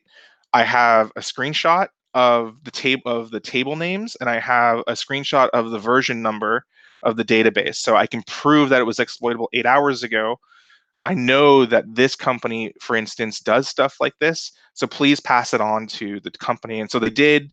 Turns out, yeah, it's exactly what happened. Had I not had that evidence, at least like very high level evidence, I wouldn't have got paid on that super big bug, which I got paid like 15K on, which was great. I think this goes back to, again, writing a good report and also keeping track of your work. By having those screenshots and videos. You got a third one? Things I wish I knew. Anything that 5 years help ago. with efficiency or finding critical bugs or focusing on particular things that paid out when like for me it was like again I mentioned Recon. I should have started way Mhm. earlier. I wish I would have done it earlier, right? Like I wish Yeah. I would have started earlier. There's a third thing you wish you would have known before you started or discovered before you were starting bug bounties. I think for me, it was automation. I Yeah. think ever since I started, I've fell in love with Recon and OSINT. So in fact, before we didn't call it Recon, we called it just OSINT, in the old school days since I'm a dinosaur. But um, nowadays we call it Recon, and but I've always been doing that. So like I was doing it back then too. I don't think that would be an unknown topic to me. What it would be is the value of automation in certain places. The real winners of this game are people like today's new who are so good at coding and automating some of these bugs that you're never going to beat them, and they're making ridiculous money because they automate the things that they know they have to automate, and they spend manual time on the things they know that they get better value of manual time. So figuring those out is your task as a hunter. And I know now the stuff that I can automate in my scripts on my box and the stuff that I have to do manually. And now having that delineation between either trying to automate everything or trying to do everything manual doesn't exist anymore, and I'm not wasting so much time. I'm very much more efficient now with the tasks that I know are good to go. Yeah, I think you nail it on the head with the today's new man. Like, dude is Yeah. just he finds a bug type that he can automate. Mhm. It's Yeah. done. He's automated it, Yeah. He's and done. Yeah. he showed me what he. I'm not gonna expose what he does it in, but he showed me his tooling and what he writes it in, and it blows Mhm. my mind. Yeah. It's not the traditional Python and Bash that you would expect. He's just doing something completely different. Oh yeah. Um, Yeah. and it's Yeah. insane to see the amounts of bugs he's found, and he's done some really cool research. I think Hmm. that came out of his work. I mean, today is new has broken the internet a couple times. It's just nobody knows about it. I agree. Yeah. I've I definitely agree. Let's move on. All right. Yep. Looking at this interview question. Sorry. No worries. So let's talk about. We talked about this a little bit earlier. Imposter syndrome. Hmm. I'm sure being a public figure, imposter syndrome has been harder to struggle with. Like it's been become a bigger struggle with streams and doing trainings and speaking engagements. Yeah. Um, do you deal with it regularly? Yeah, I do in all facets of my life. I think it's just part of the human condition. Like you can't I don't think there's anybody that completely avoids it. Mm, But when with our, this is a very broad conversation, but with our world of social media and streaming, and that's the important way that people communicate nowadays is yeah, it's heightened, right? Like anything that you say wrong or anything that you portray that's not your image or whatever. I see this a lot in gaming, actually. It can really have an effect on your bottom line if that is the way you're building income, or your brand is really important to you or something like that. So yeah, imposter syndrome for me kicks in the most when I'm streaming, or when I'm on a big stage like a Defcon or something like that. Like I just know that these people are my peers. I respect, how smart they are, and I don't want yeah. to let anyone down, right? And coping with it, you know, it's hard to give that kind of advice because everyone's a little bit different. But I have family that can lift me up when I'm feeling like I'm not there. And friends, and so those are my coping mechanisms, and honestly gaming too, right? Like when Yeah. if I can completely disconnect my mind from the problem and come back to it fresh, which is what gaming does for me a lot of the time, then it's really valuable for me. What about burnouts? Oh It's yeah. burnout. It's got to be hard, man. Like you're Oh yeah. working. You said you're a father of three. You Hmm. are working 9 to 5. You have a huge role that you have to be prepared for, and you're doing Yeah. community work. You're mentoring folks. You're Yeah. hacking. You're doing a lot of stuff. Mm. How do you cope with burnouts, man? Because it's got to be hard, man. Like I can Yeah. only imagine with the limited amount of time you have to even have time to process and deal with a burnout. Yeah. um I've hit it multiple times. Yeah. In fact, there was a I went 6 months without hunting bugs last year. I went super hard on a program that was wide scope and made a ton of money. And then started to hit the point where the program was kind of just tired of hearing of me. Like, I don't know if any of you have experienced, but there's sometimes program owners just get like tired of getting wrecked, right? Not And this guy again. yeah, not like this. What did this guy do this time, right? Like, I think I broke the same application 4 times in a row. And I wasn't like saving bugs or anything like that. It was literally like they'd patch it and I'd look at it again and then be like, oh, yeah, you guys, there's this thing. And then like, oh, and then they'd pass it again and I'd be like, oh, yeah, this thing. Um, and at a point, they stopped really rewarding my bugs and communicating me through super well. And even though there was real risk behind them, and I got super fed up and it burnt me out on Bounty completely because I was putting so much effort into it. And so I actually didn't touch it for like 6 months. I didn't do a Bounty. Now, that doesn't mean I wasn't doing research and contributing to the security community. There's other ways I can stay relevant when I'm on burnout mode. Like, I'm still reading research. I'm still writing my own Recon code, but I don't want to touch a platform sometimes. You separate like the yourself thing. from it. Yeah, you separate yourself from the programs themselves. And now that I'm not beholden to, a platform, like I can talk about those types of things. It's like, yeah, some program owners are shitty. Like they're just like, they're not ready for a bug bounty and they don't want vulnerabilities. And it's the same with pen tests too. Like, people don't want vulnerabilities. So you're telling somebody that their baby is ugly. And somebody asked me this the other day and I'm like, yeah, as soon as you start to smell some of that, if it happens a couple times, just move on. I know it's hard because you love a program and it's wide scope, or you know the technology, or you found bugs on it and you're really excited. But if they start treating you badly, go somewhere else. You got to do it for your mental health. I think I know exactly what program you're talking about. I think we Yeah. have. Is that the one we talked about a while ago? That had similar issues with. I think. Yeah, I know Yeah. exactly.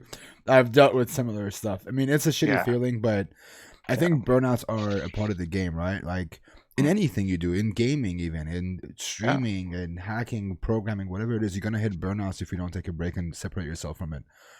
Yeah. I had a very rough patch 5-6 months ago, and I haven't gone back to it since. I mean, I submit reports here and there that I catch on accident, or a bug bounty program that just launches. But I agree, man. Yeah. Like it's hard to. It takes a while sometimes to get back into it. Yeah, absolutely. So I think that was the majority of the questions that I usually ask. I know that our time is up at 1:30, but I want to make sure you're cool to spend a couple more minutes if you have the time. Yeah. I think I'm good. I think the kids are occupied, so I'll go to whenever you guys want to stop. Cool. So I'm gonna do the second part of the interview. I don't know if you've watched any of these, but I try to have some fun with the interviews. At the end, I ask some just specific bug bounty questions, and then we play a word game. And I throw you a word, and Sure. You tell me the first one that pops into your mind. I am horrible at this word game. I've watched you do it with other people, and I guarantee you I'm going to be horrible at it. But yeah, let's try it out. Let's do the first portion. Okay, all right. What was the first program you ever hacked on for a bug bounty program? First program I ever hacked on. I think it was a private program. So are we talking? I mean, I don't think I can say the name, even though it was a long time ago. Yeah. Okay. I don't know. Let's skip. I'll look it up and I'll come back to you. Skip it real quick. Okay. What was the first vuln you found? Like, what vuln type was it? Oh, it was something stupid, like cookies not secure, something like that. Like when you first start, you're just like, you're trying to submit anything you can. Yeah, I think the first bug I did was cookies not secure. It was a real session cookie though. It wasn't like a bullshit cookie, but still, yeah. Yeah, I've reported a lot of stack traces in my early days. Yeah, stack traces. Yeah, I found that awesome stack trace. Look, you exposed some internal pathing. How much was your first bounty, if you can disclose it? I think it was $100 for that bug. What was your first purchase of the bug bounties that you've made? Oh, that's a good question. What did I buy with that money? I can't remember. Probably something stupid off Amazon, maybe like another monitor or something like that. At one point, I only had 2 monitors, and I really wanted 3, and so I think I paid for part of it with the bug bounty money. Let's make it a even more interesting question then. What is the best purchase you have done with some of your bug bounty money? Oh, so that one that I burnt out on, I bought this computer with. Oh, nice. And then, so this computer is a beast. It's AMD Threadripper with 16 cores. It's got 128 gigs of RAM. God damn, dude. A gnarly ass graphics card. I've got 3 monitors. It's water cooled. It's amazing. It's the best computer I've ever owned, and I bought that from that program that I kind of wrecked and burnt out on. So that was my other one is my my minivan. We bought my minivan with bug bounty money. It was amazing, and it served us very well, and it helped my family. So those 2 are the best purchases. Yeah, that's awesome. What is your favorite public program that you would hack on? Well, the one that we mentioned is like stealth mode, right? Like it's not public, but it's not private either. So I don't know programs you have to Google. So is that the one I assume? Yeah, exactly. Yeah. Yeah. Okay. So I'm gonna get a lot of shit for this one. So here's one that everybody hates that I am the king of. So I worked when Ford was on Bugcrowd. I worked on Ford. Reason being, it was the responsible disclosure program. They had no scope. They just said do whatever you want. And my family used to work for Ford. And I'm a big Ford brand fan. So I was like, all right, I'm gonna go check this out. And I started finding so much stuff when I got on a roll. And so even on HackerOne now, like I have a nasty profile of bugs from Ford. I found so many cool bugs, which is so sad because they were really impactful, but got paid 0 money for it. But it was a lot of fun to hack them. So yeah. Let's put it this way. Gun to your head. You have to only hack on one bug bounty program for the rest of your life. What program would it be?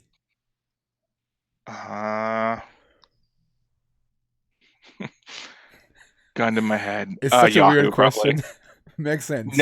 Today it would be Verizon Media, and just I haven't found anything on Verizon Media yet. I just looked it up, but I love the scope of it, and so I imagine I will at some point.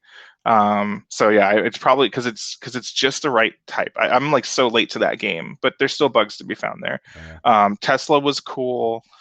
There's a lot of private programs that a lot of my bugs are from, so like I can't really talk about them too much, but yeah, I mean, I think those would be the 2. Yeah.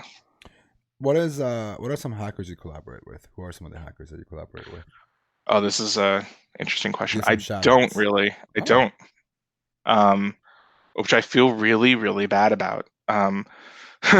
I wish I had some people to hack with. I've been really interested in the idea of the hacking teams, and but regardless of my public image and speaking at conferences and having this brand out there, I'm actually an introvert, and it's really hard for me to build those relationships. And I think I've actually reached out to you and Stoke and some other times just to be like, hey, like I want to know these guys. Like these guys are going to the live hacking events. Like they're elite. I want to go hack and like know them as people and get better.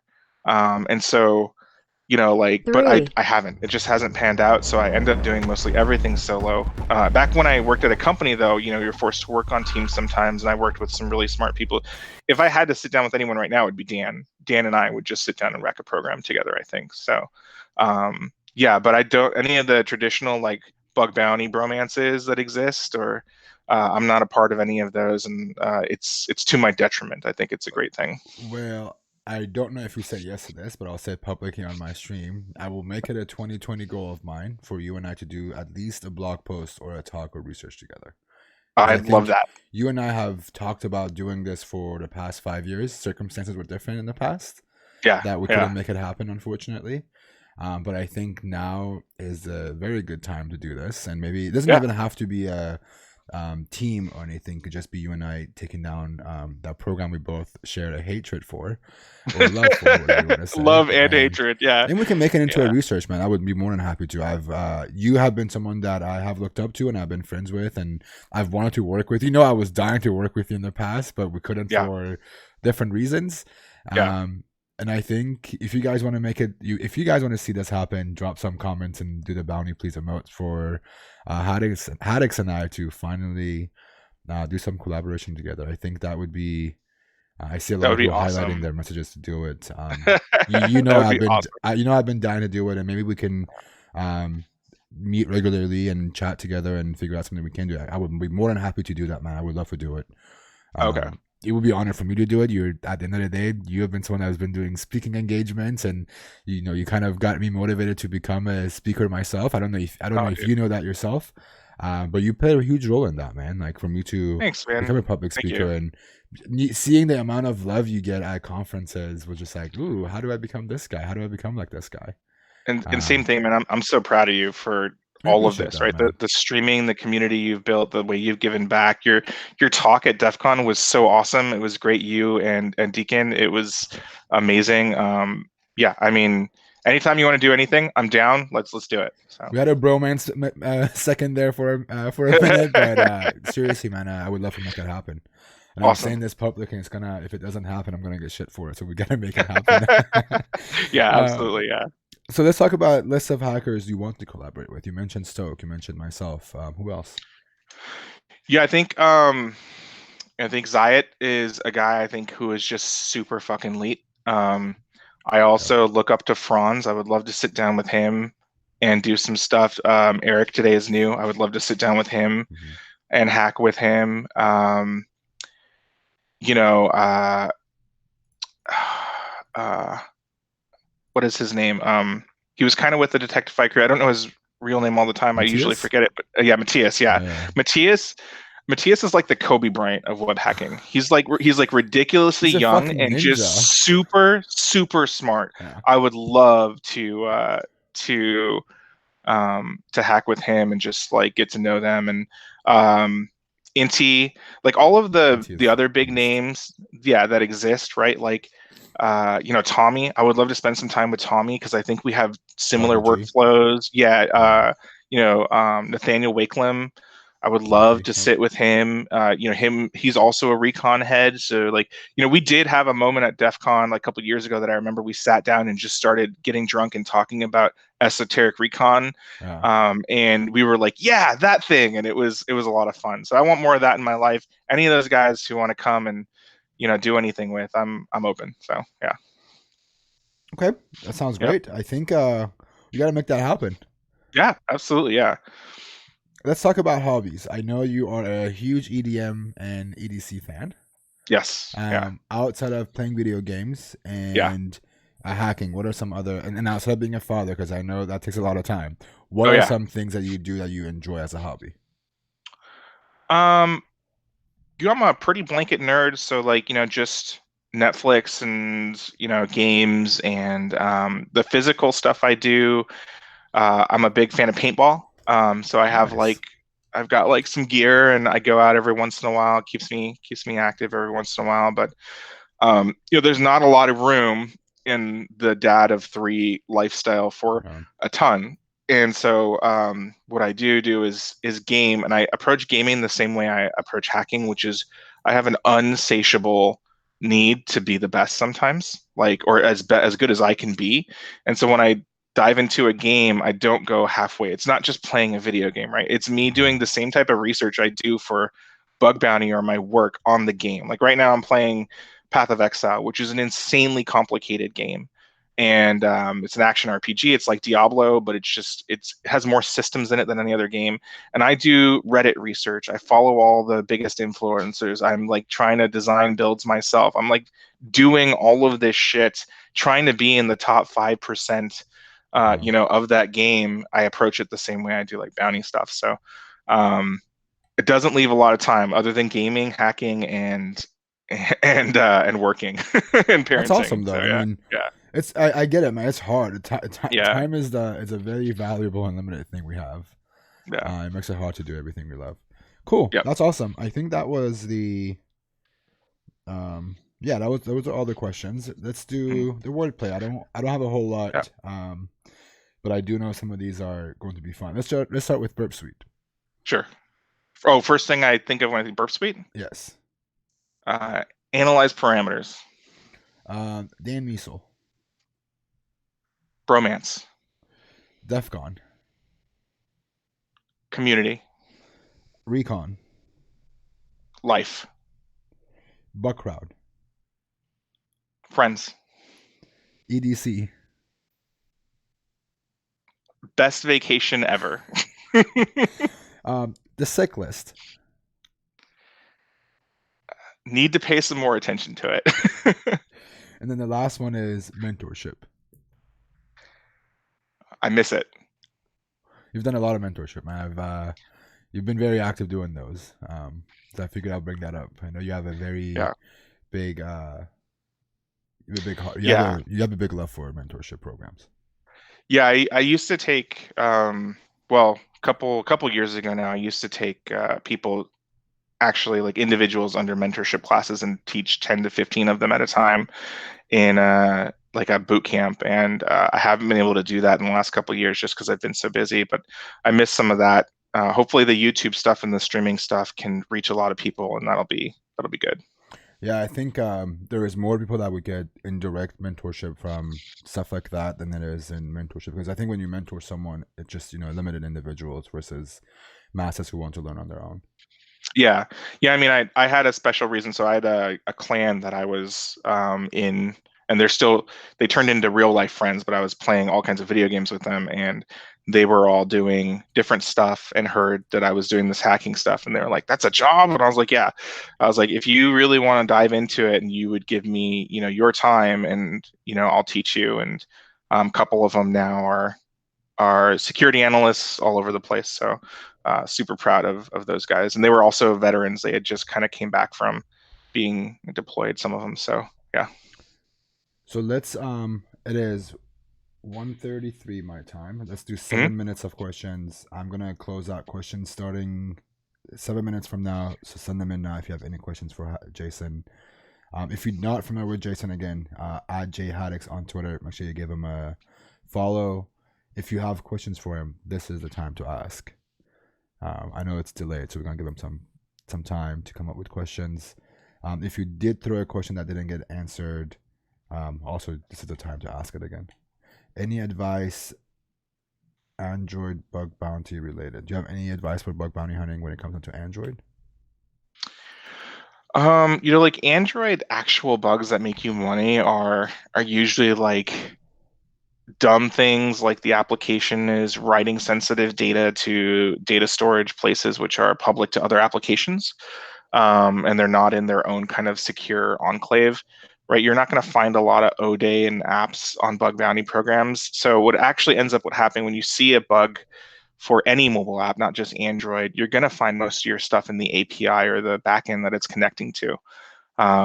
Usually that's where most of the stuff is. There are other esoteric things like, maybe they're storing stuff. They're storing too much data. The application is storing a large database and querying from local storage instead of an API, which can be dangerous because it has, exposed customer data to, the phone and stuff like that. But most of the bugs I find in mobile applications are through the APIs. And so you'll be testing APIs a lot and learning how to use Burp and other tools to middle the mobile app on the phone or on your IDE or whatever, your Android environment.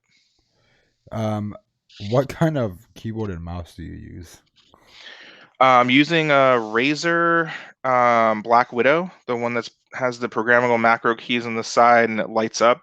I'm a big fan of LEDs, so like you can also individually program the LED colors on this board. And I'm using for my mouse, I'm using a G500 Logitech, which is a wonderful gaming mouse with high DPI. Yeah. So you're not using a MX? I've been loving this MX Master.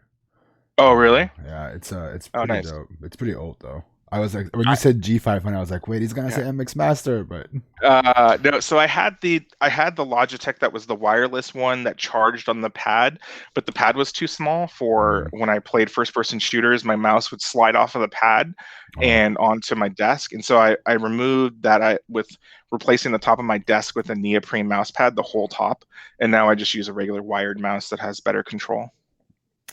Best hacking movie or TV shows? I can guess the same. Sneakers is my favorite by far.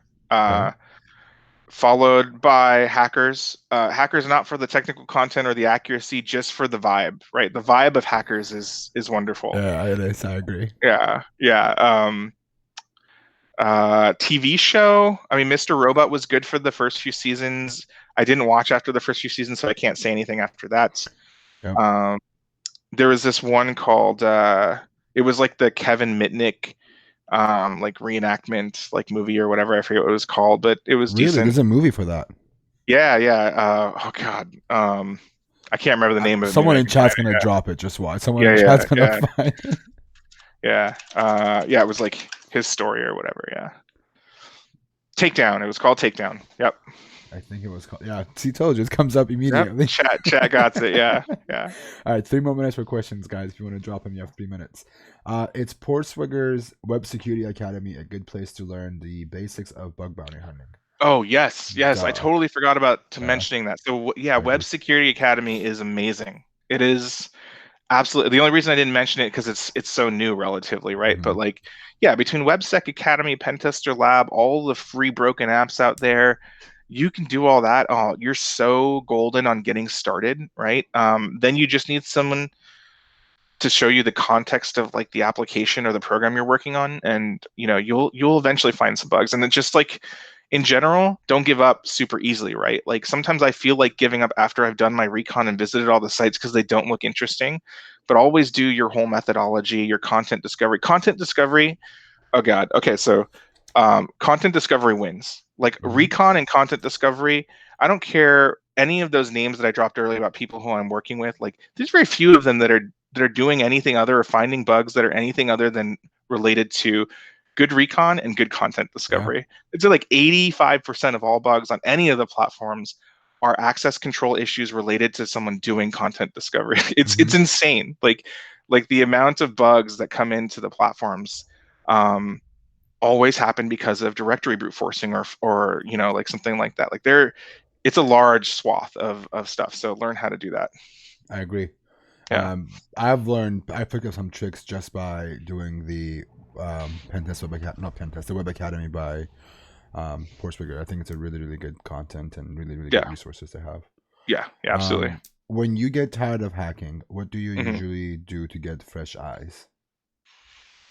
I'll go game, right? Or spend some time with my kids, or the cons really reinvigorate me going and being around people who love the same things that I do. That gets me hyped. Whenever I come back from a con, no matter what I do, I have hung out with friends and associates, and I've met new people who are just they had that invigoration that I had 6 months ago. They're hyped. They're like, yeah, like, oh, this O day that I found, or like I'm working on this bug bounty program, and like let's chat about it. And then I catch some of that like a virus, and then I can come back and be like, all right, let's sit down, let's do this thing. So one more thing I want to ask you about gaming. What games do you play? so I was playing a lot of Apex Legends. I play Path of Exile every time they do a season that comes out. I'm a big Dota fan. So it's a MOBA, and it's like League of Legends, but it was the first one and the better one. And those are what I usually play. I did play WoW when it re-released for Classic, but it was too much for me. It was too much of an investment.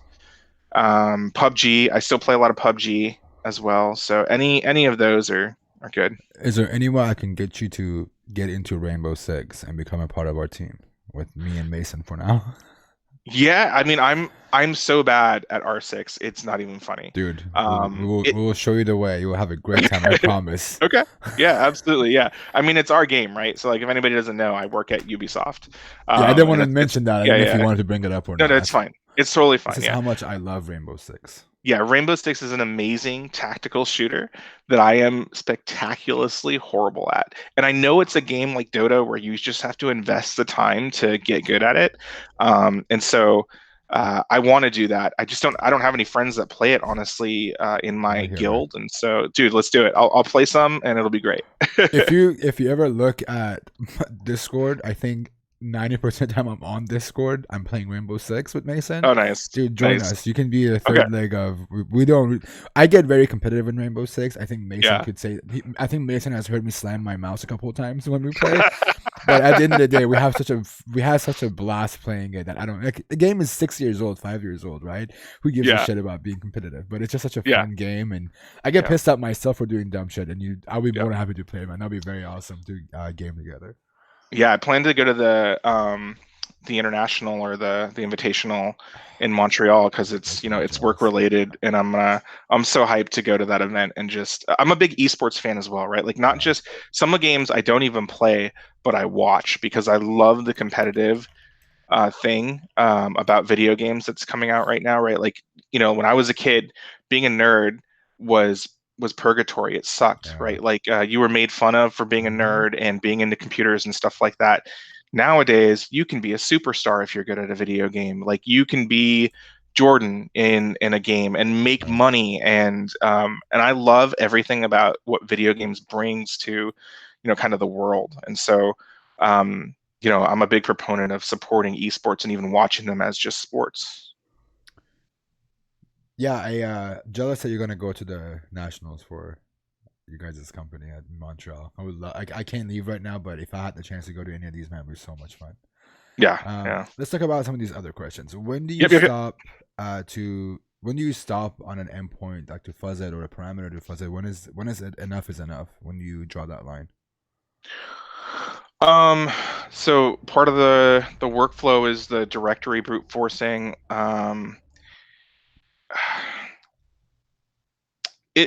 It's really that part is really a feeling, right? So I'll do the directory brute forcing if I don't find any paths that look anything like endpoints that look anything interesting, and I've looked in the application in different forms and the way it displays text back to me when I create accounts and stuff like that. If stuff is like encoded, and I'm not going to get cross-site scripting because they have defenses there, and there's not that much dynamic content on a site. Like there's only maybe like less than 10 parameters that do anything dynamic on the whole website. Like at that point, I've pretty much done all I can do. So I'm going to give up on it. Now, if there's a lot of parameters, and some of them look interesting, they have interesting names. I feel like behind the registration that I can't get into, there's a lot of private data. I'll spend longer on something like that. It just is a gut feeling at one point. And then there's just the burnout thing that you talked about. So, um, at some point you just have to be like, yeah, if I'm not finding anything here and it's making me physically sad, then I got to move on. Yeah. Next site. There's plenty of sites out there. Move on. Makes sense. Yeah, it's one Yeah. of the most popular questions that people always ask is like, when do you stop? I think it just depends, and depends on the Yeah. endpoint, depends on the company, depends on your mood. Yeah. That's a good way to put it. Yeah. Do you think there is a market for commercial bug bounty tools? Um, no. Not for bug bounty specific tools. There's a market for just tools in general for like application assessment, right? Like it's got to be bigger than that. There's no way you're going to be able to sell a tool and make a good amount of money on selling a tool to just bug bounty hunters. Yeah. Most of them prefer to roll their own. Like there's just not like it's not going to be that. But if you can expand it to just testing in general, of course, yeah, because honestly, a lot of the tools out there become stale really fast, and the bug bounty hunters, who are building tools, can definitely invigorate that development.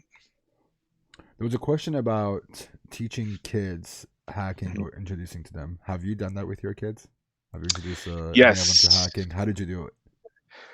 I mean, it's not in earnest yet, right? It's little things. I mean, I took them to the Santa Barbara. We have a Santa Barbara OWASP chapter and a company that puts on the Santa Barbara CTF. And I've taken Avalon, my 9-year-old, to that, and she loved it. And obviously, she didn't do a ton of stuff, but I ran part of the CTF with some very intro challenges, like password was admin admin, and it was in the HTML source. And I walked her through how to do that. And that was her first exposure. That's And cool. she loved it. Yeah. And she felt so satisfied. And she hung out, and it was great.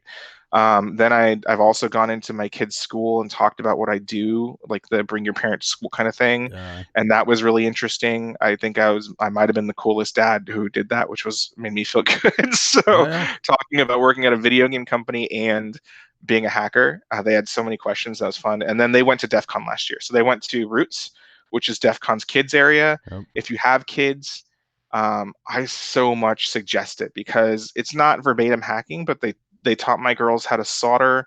All the volunteers were so wonderful. Avalon got to pick handcuffs and her first lock. They bought lock picks, That's which is a whole awesome. nother story. She took them Yeah, to school and got I in heard, trouble, and man. it I was a big heard. deal. I was so angry. I I saw the was, tweets, man. I saw oh the my God, I was tweets. so fucking angry. But yeah, no, we've done a whole bunch of stuff to introduce them to the community, and I want to get the community part and the ethics part as much as I can drilled in until I teach them like the super hardcore ninja stuff. Plus, I'm not going to push it on them unless they want to, right? So if they Yeah. come to me and they're like, "Dad, I think what you do is cool," I'll do it, and I'll show them whatever they want to know. But if it's not their thing, then I'm not going to push it on them. So. Have you ever taken any of your kids to any of your talks? Yes, I have. They've seen me talk at some smaller conferences. Yeah. I'm dying to know what that feels like. So look into the crowd and see a kid watching you, man. I'm dying for Yeah. to do It's so. interesting. You gotta watch your language, right? I don't want to encourage. I Never don't want to thought of encourage that. too. Yeah. I don't want to encourage bad language. I don't want to encourage subject matter that's not like overly bad, right? Like, I mean, we have tolerances for both those things, but I don't want to do either of that. I want to be the hero for my Yeah. kids. So you just have like an extra pressure. But honestly, my kids love it. They can Google daddy's name in Google and I come up, and that's like, you can't say that about everybody. And they're like, Yeah. "That's my dad, and look, he's presented in front of all these people and he's super famous in his thing." And I love it. I love that I can show them that that's a thing that they can do, and even a slob like their dad can do it.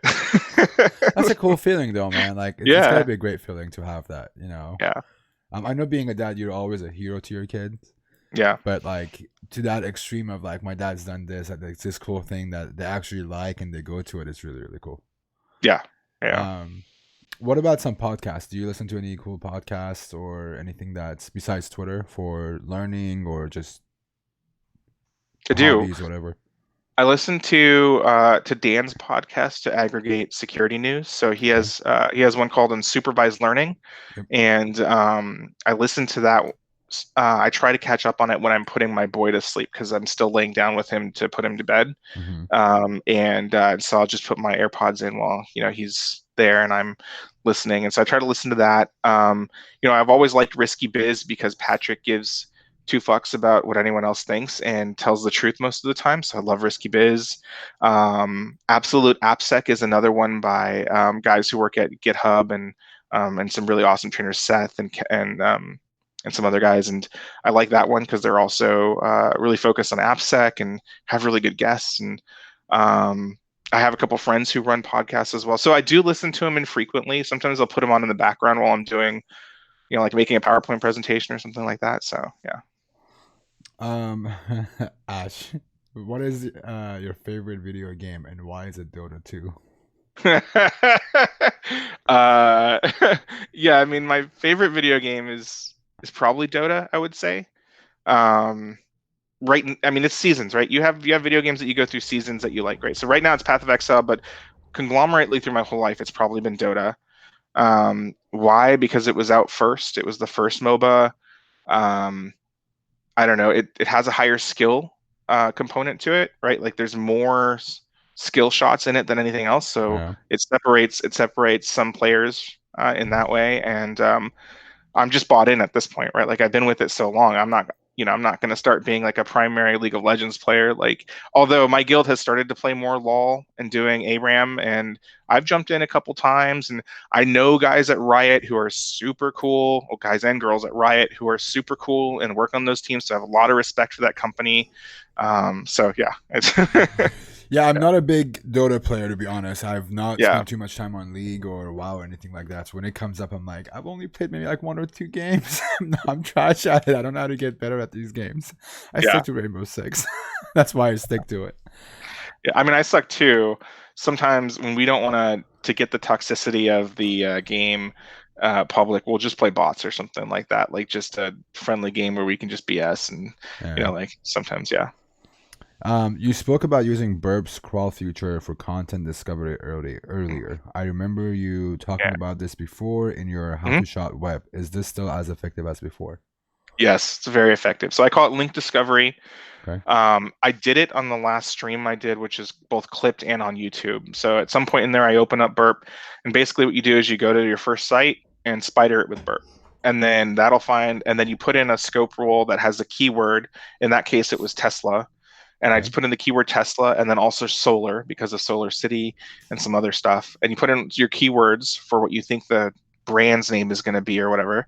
In Yahoo, or in Verizon Media, it would be like Verizon, Oath, any of their brand names or Yeah. whatever. And those are, instead of domain filters, they're actually just regex filters. And so anytime the spider hits on one of those, it gets added to the site trees again. And then after you do that, then you rescan all the new content, and then you rescan all the new domains from that. And you do it like an iteration of like 4 or 5 times. And you end up with such a good map of their public linked domains. And it's amazing. And it's a great recon method. Someone's asked this question twice. I don't know why, but if I Mm. go through Pentester Lab, can I start applying for jobs?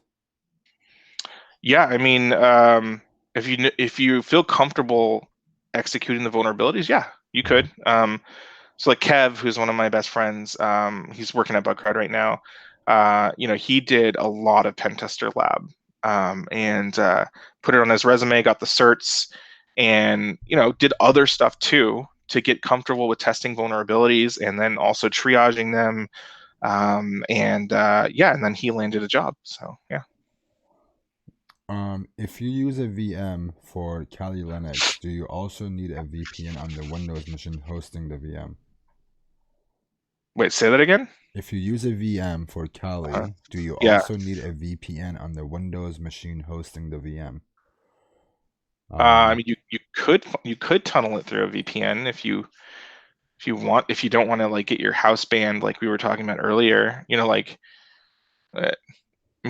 Yeah, if you want to be totally safe, don't send any attack traffic from your house, right? Yeah. Like a VM doesn't protect you from that. You're still sending attack traffic from your residential connection. So VPN in somewhere and send from a different endpoint. But yeah, I mean, there's also like most cable internet providers that I know of, like if you have control over your router, if you change the MAC address on your router and then unplug the power from your cable modem and then replug it in 30 seconds later, and have a different MAC address for your router, they will reprovision you a new IP address. So like when I get banned by Akamai, I'll just do that trick and then I have a new IP address and then I'm fine. Um, what's the first thing someone who wants to do bug bounty should learn, assuming they have never done anything technical, computer oriented it before? Oh, that's a loaded question. That is a hard one.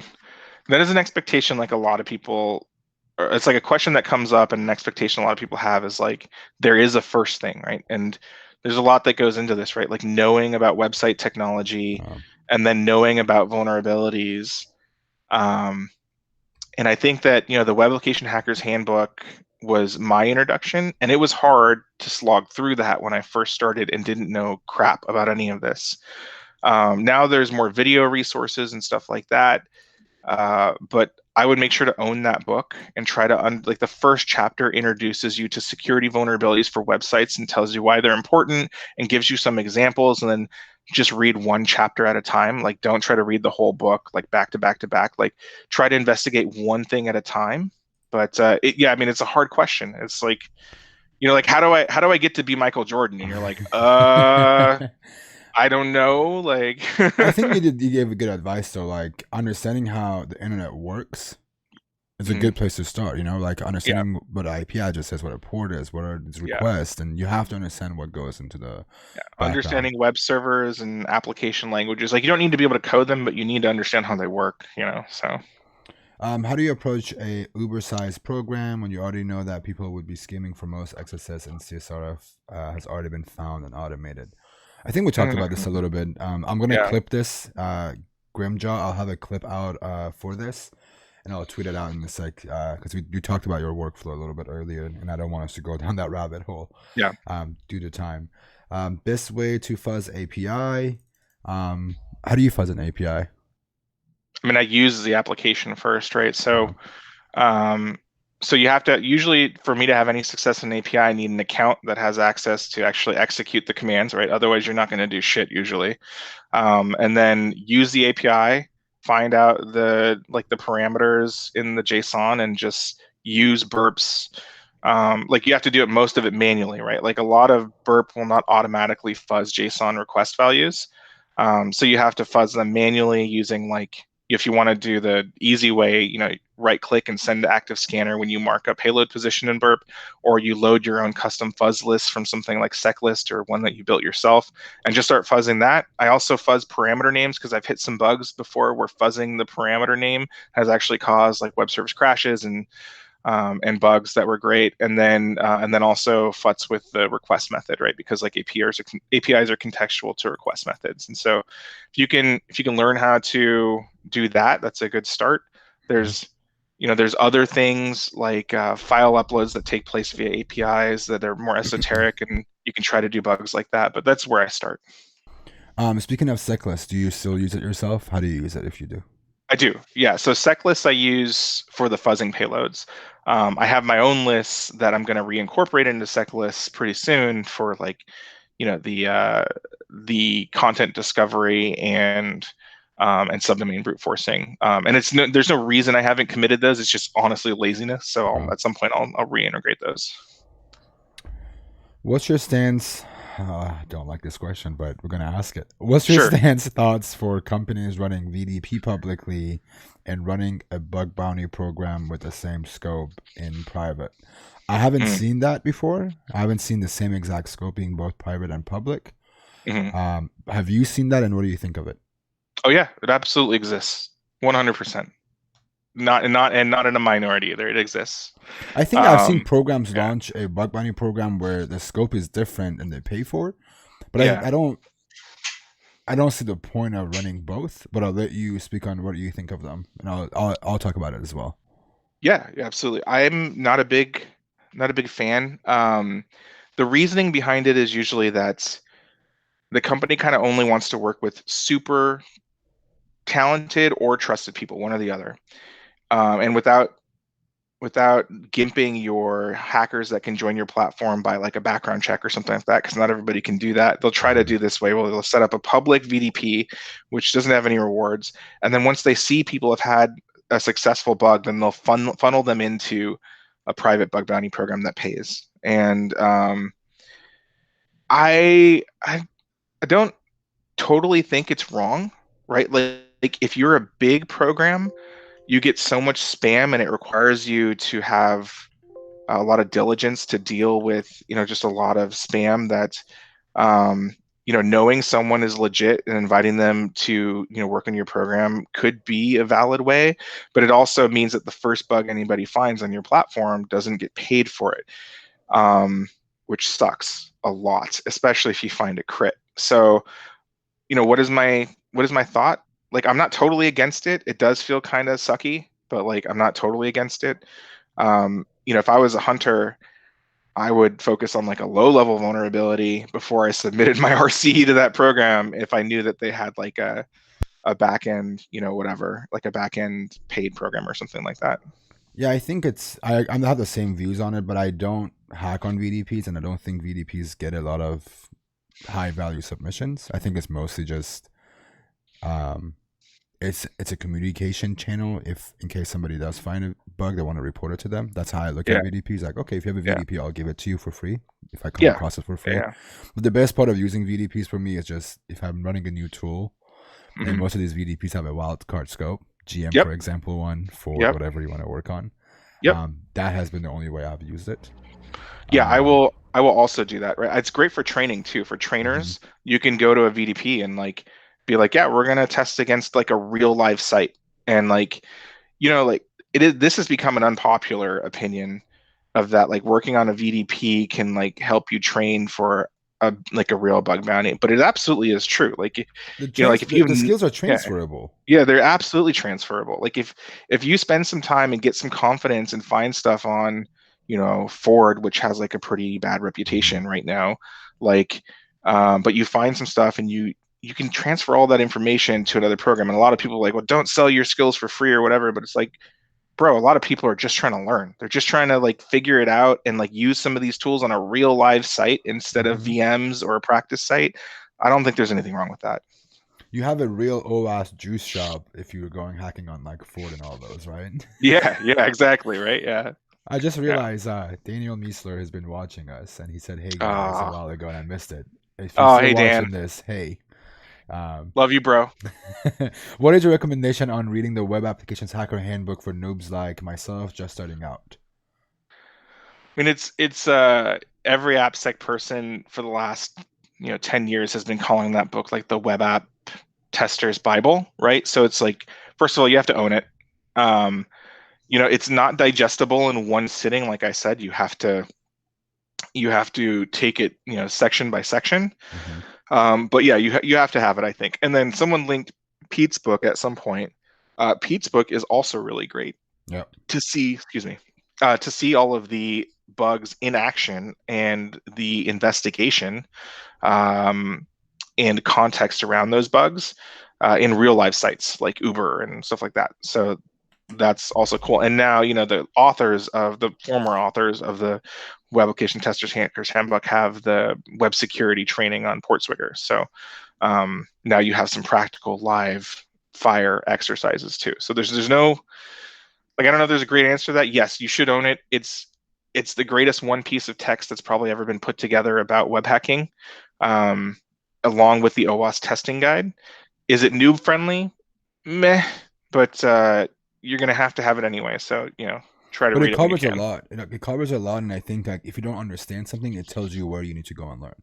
Like if it shows something, you don't go, "Oh, what is that?" That's a really good place where you go start and learn. Absolutely. Go through the book. Yep. Let's see. Ooh, there's a lot of questions. We're almost done. That's cool. I can go until like 2:15. So yeah. I think that's all the questions. Everything else I'm looking at is a comment. I saw something earlier as I was skimming through the new comments. Someone said, well, who are some women hackers who you recommend following on Twitter? Following on Twitter. So Alyssa, yep. Yeah, Alyssa and Random Deduction are just lead as fuck. I would sit down and hack with them any day. In fact, I've talked with them, or I've talked with Random Reduction a few times. Almost hired her. So. And Alyssa's amazing. There's some new ones coming up that I don't really know personally at all, and but I would follow them.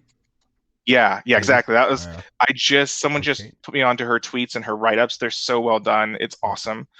And then she's not getting a lot of play now, and I don't know if she's gonna get mad at me if I call her out. But Dawn Isabel, I used to work with at DKI. DKI. Yeah. She's active. She's active. She's active now. She wasn't active for a long time, but she is a fucking ninja. And I would hack with her any day of the week, and I would follow any write up or anything that she did. So those are the ones I know. And I hope that there's more, honestly. So.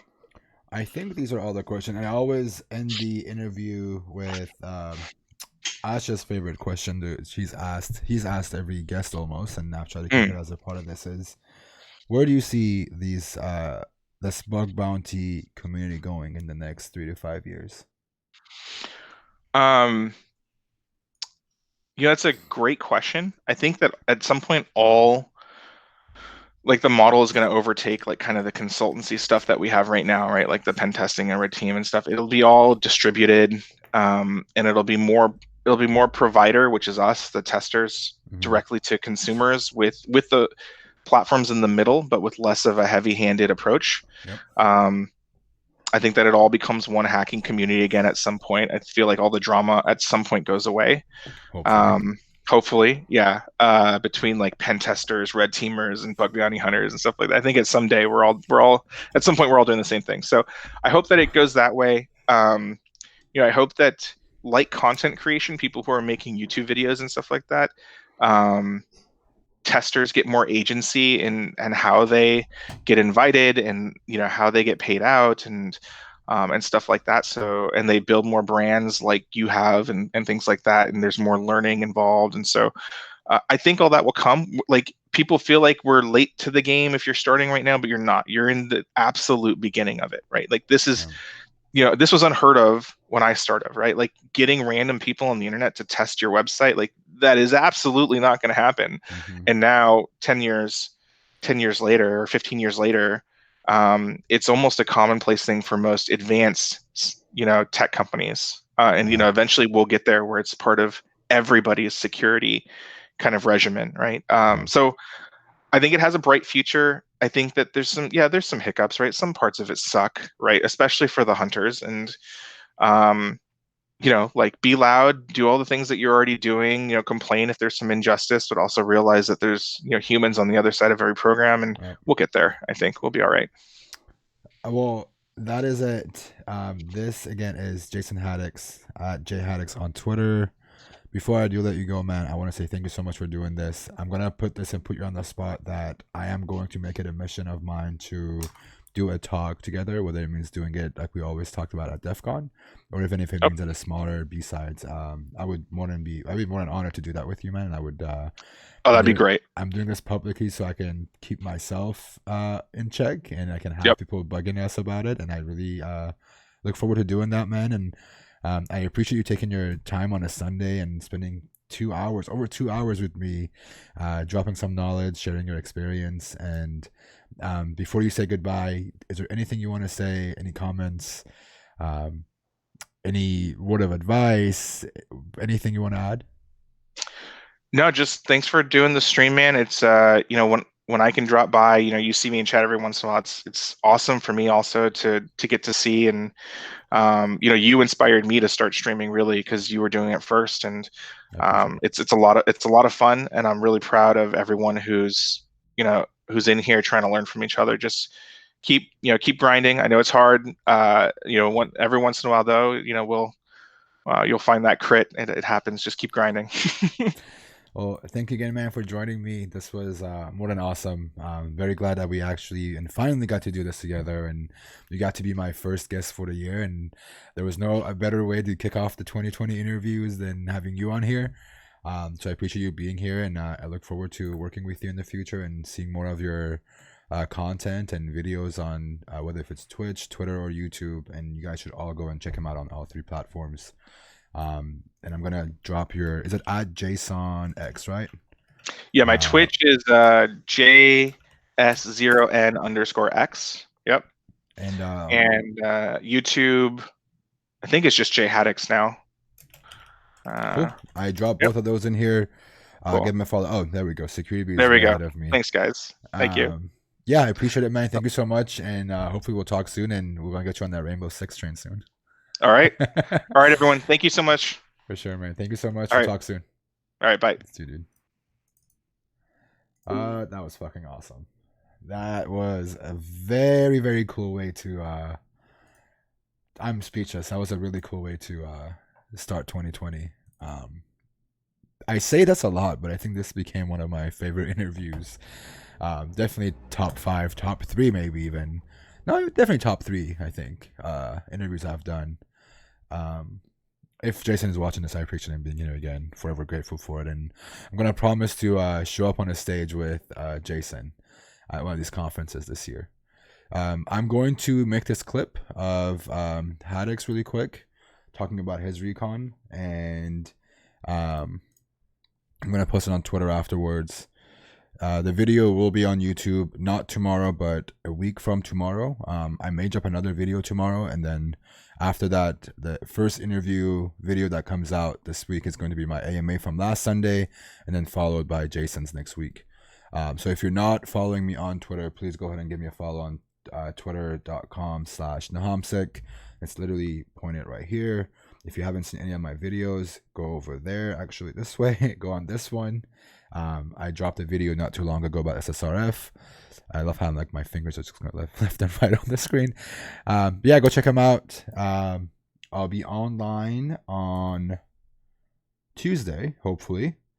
So if you haven't followed me, give me a follow so you can get a notification for when I do go live. And as always, I'm going to end it with our Discord. If you want to keep in touch, you want to chat with us, there is a ton of the viewers, including my mods, myself, and some of the other folks in the industry who are in this Discord channel.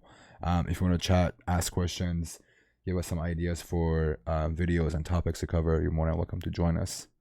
And if you do have a Twitch Prime, you know what it means. Hook me up. I'd appreciate it.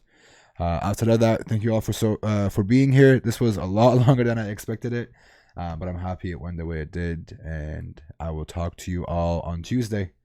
Peace.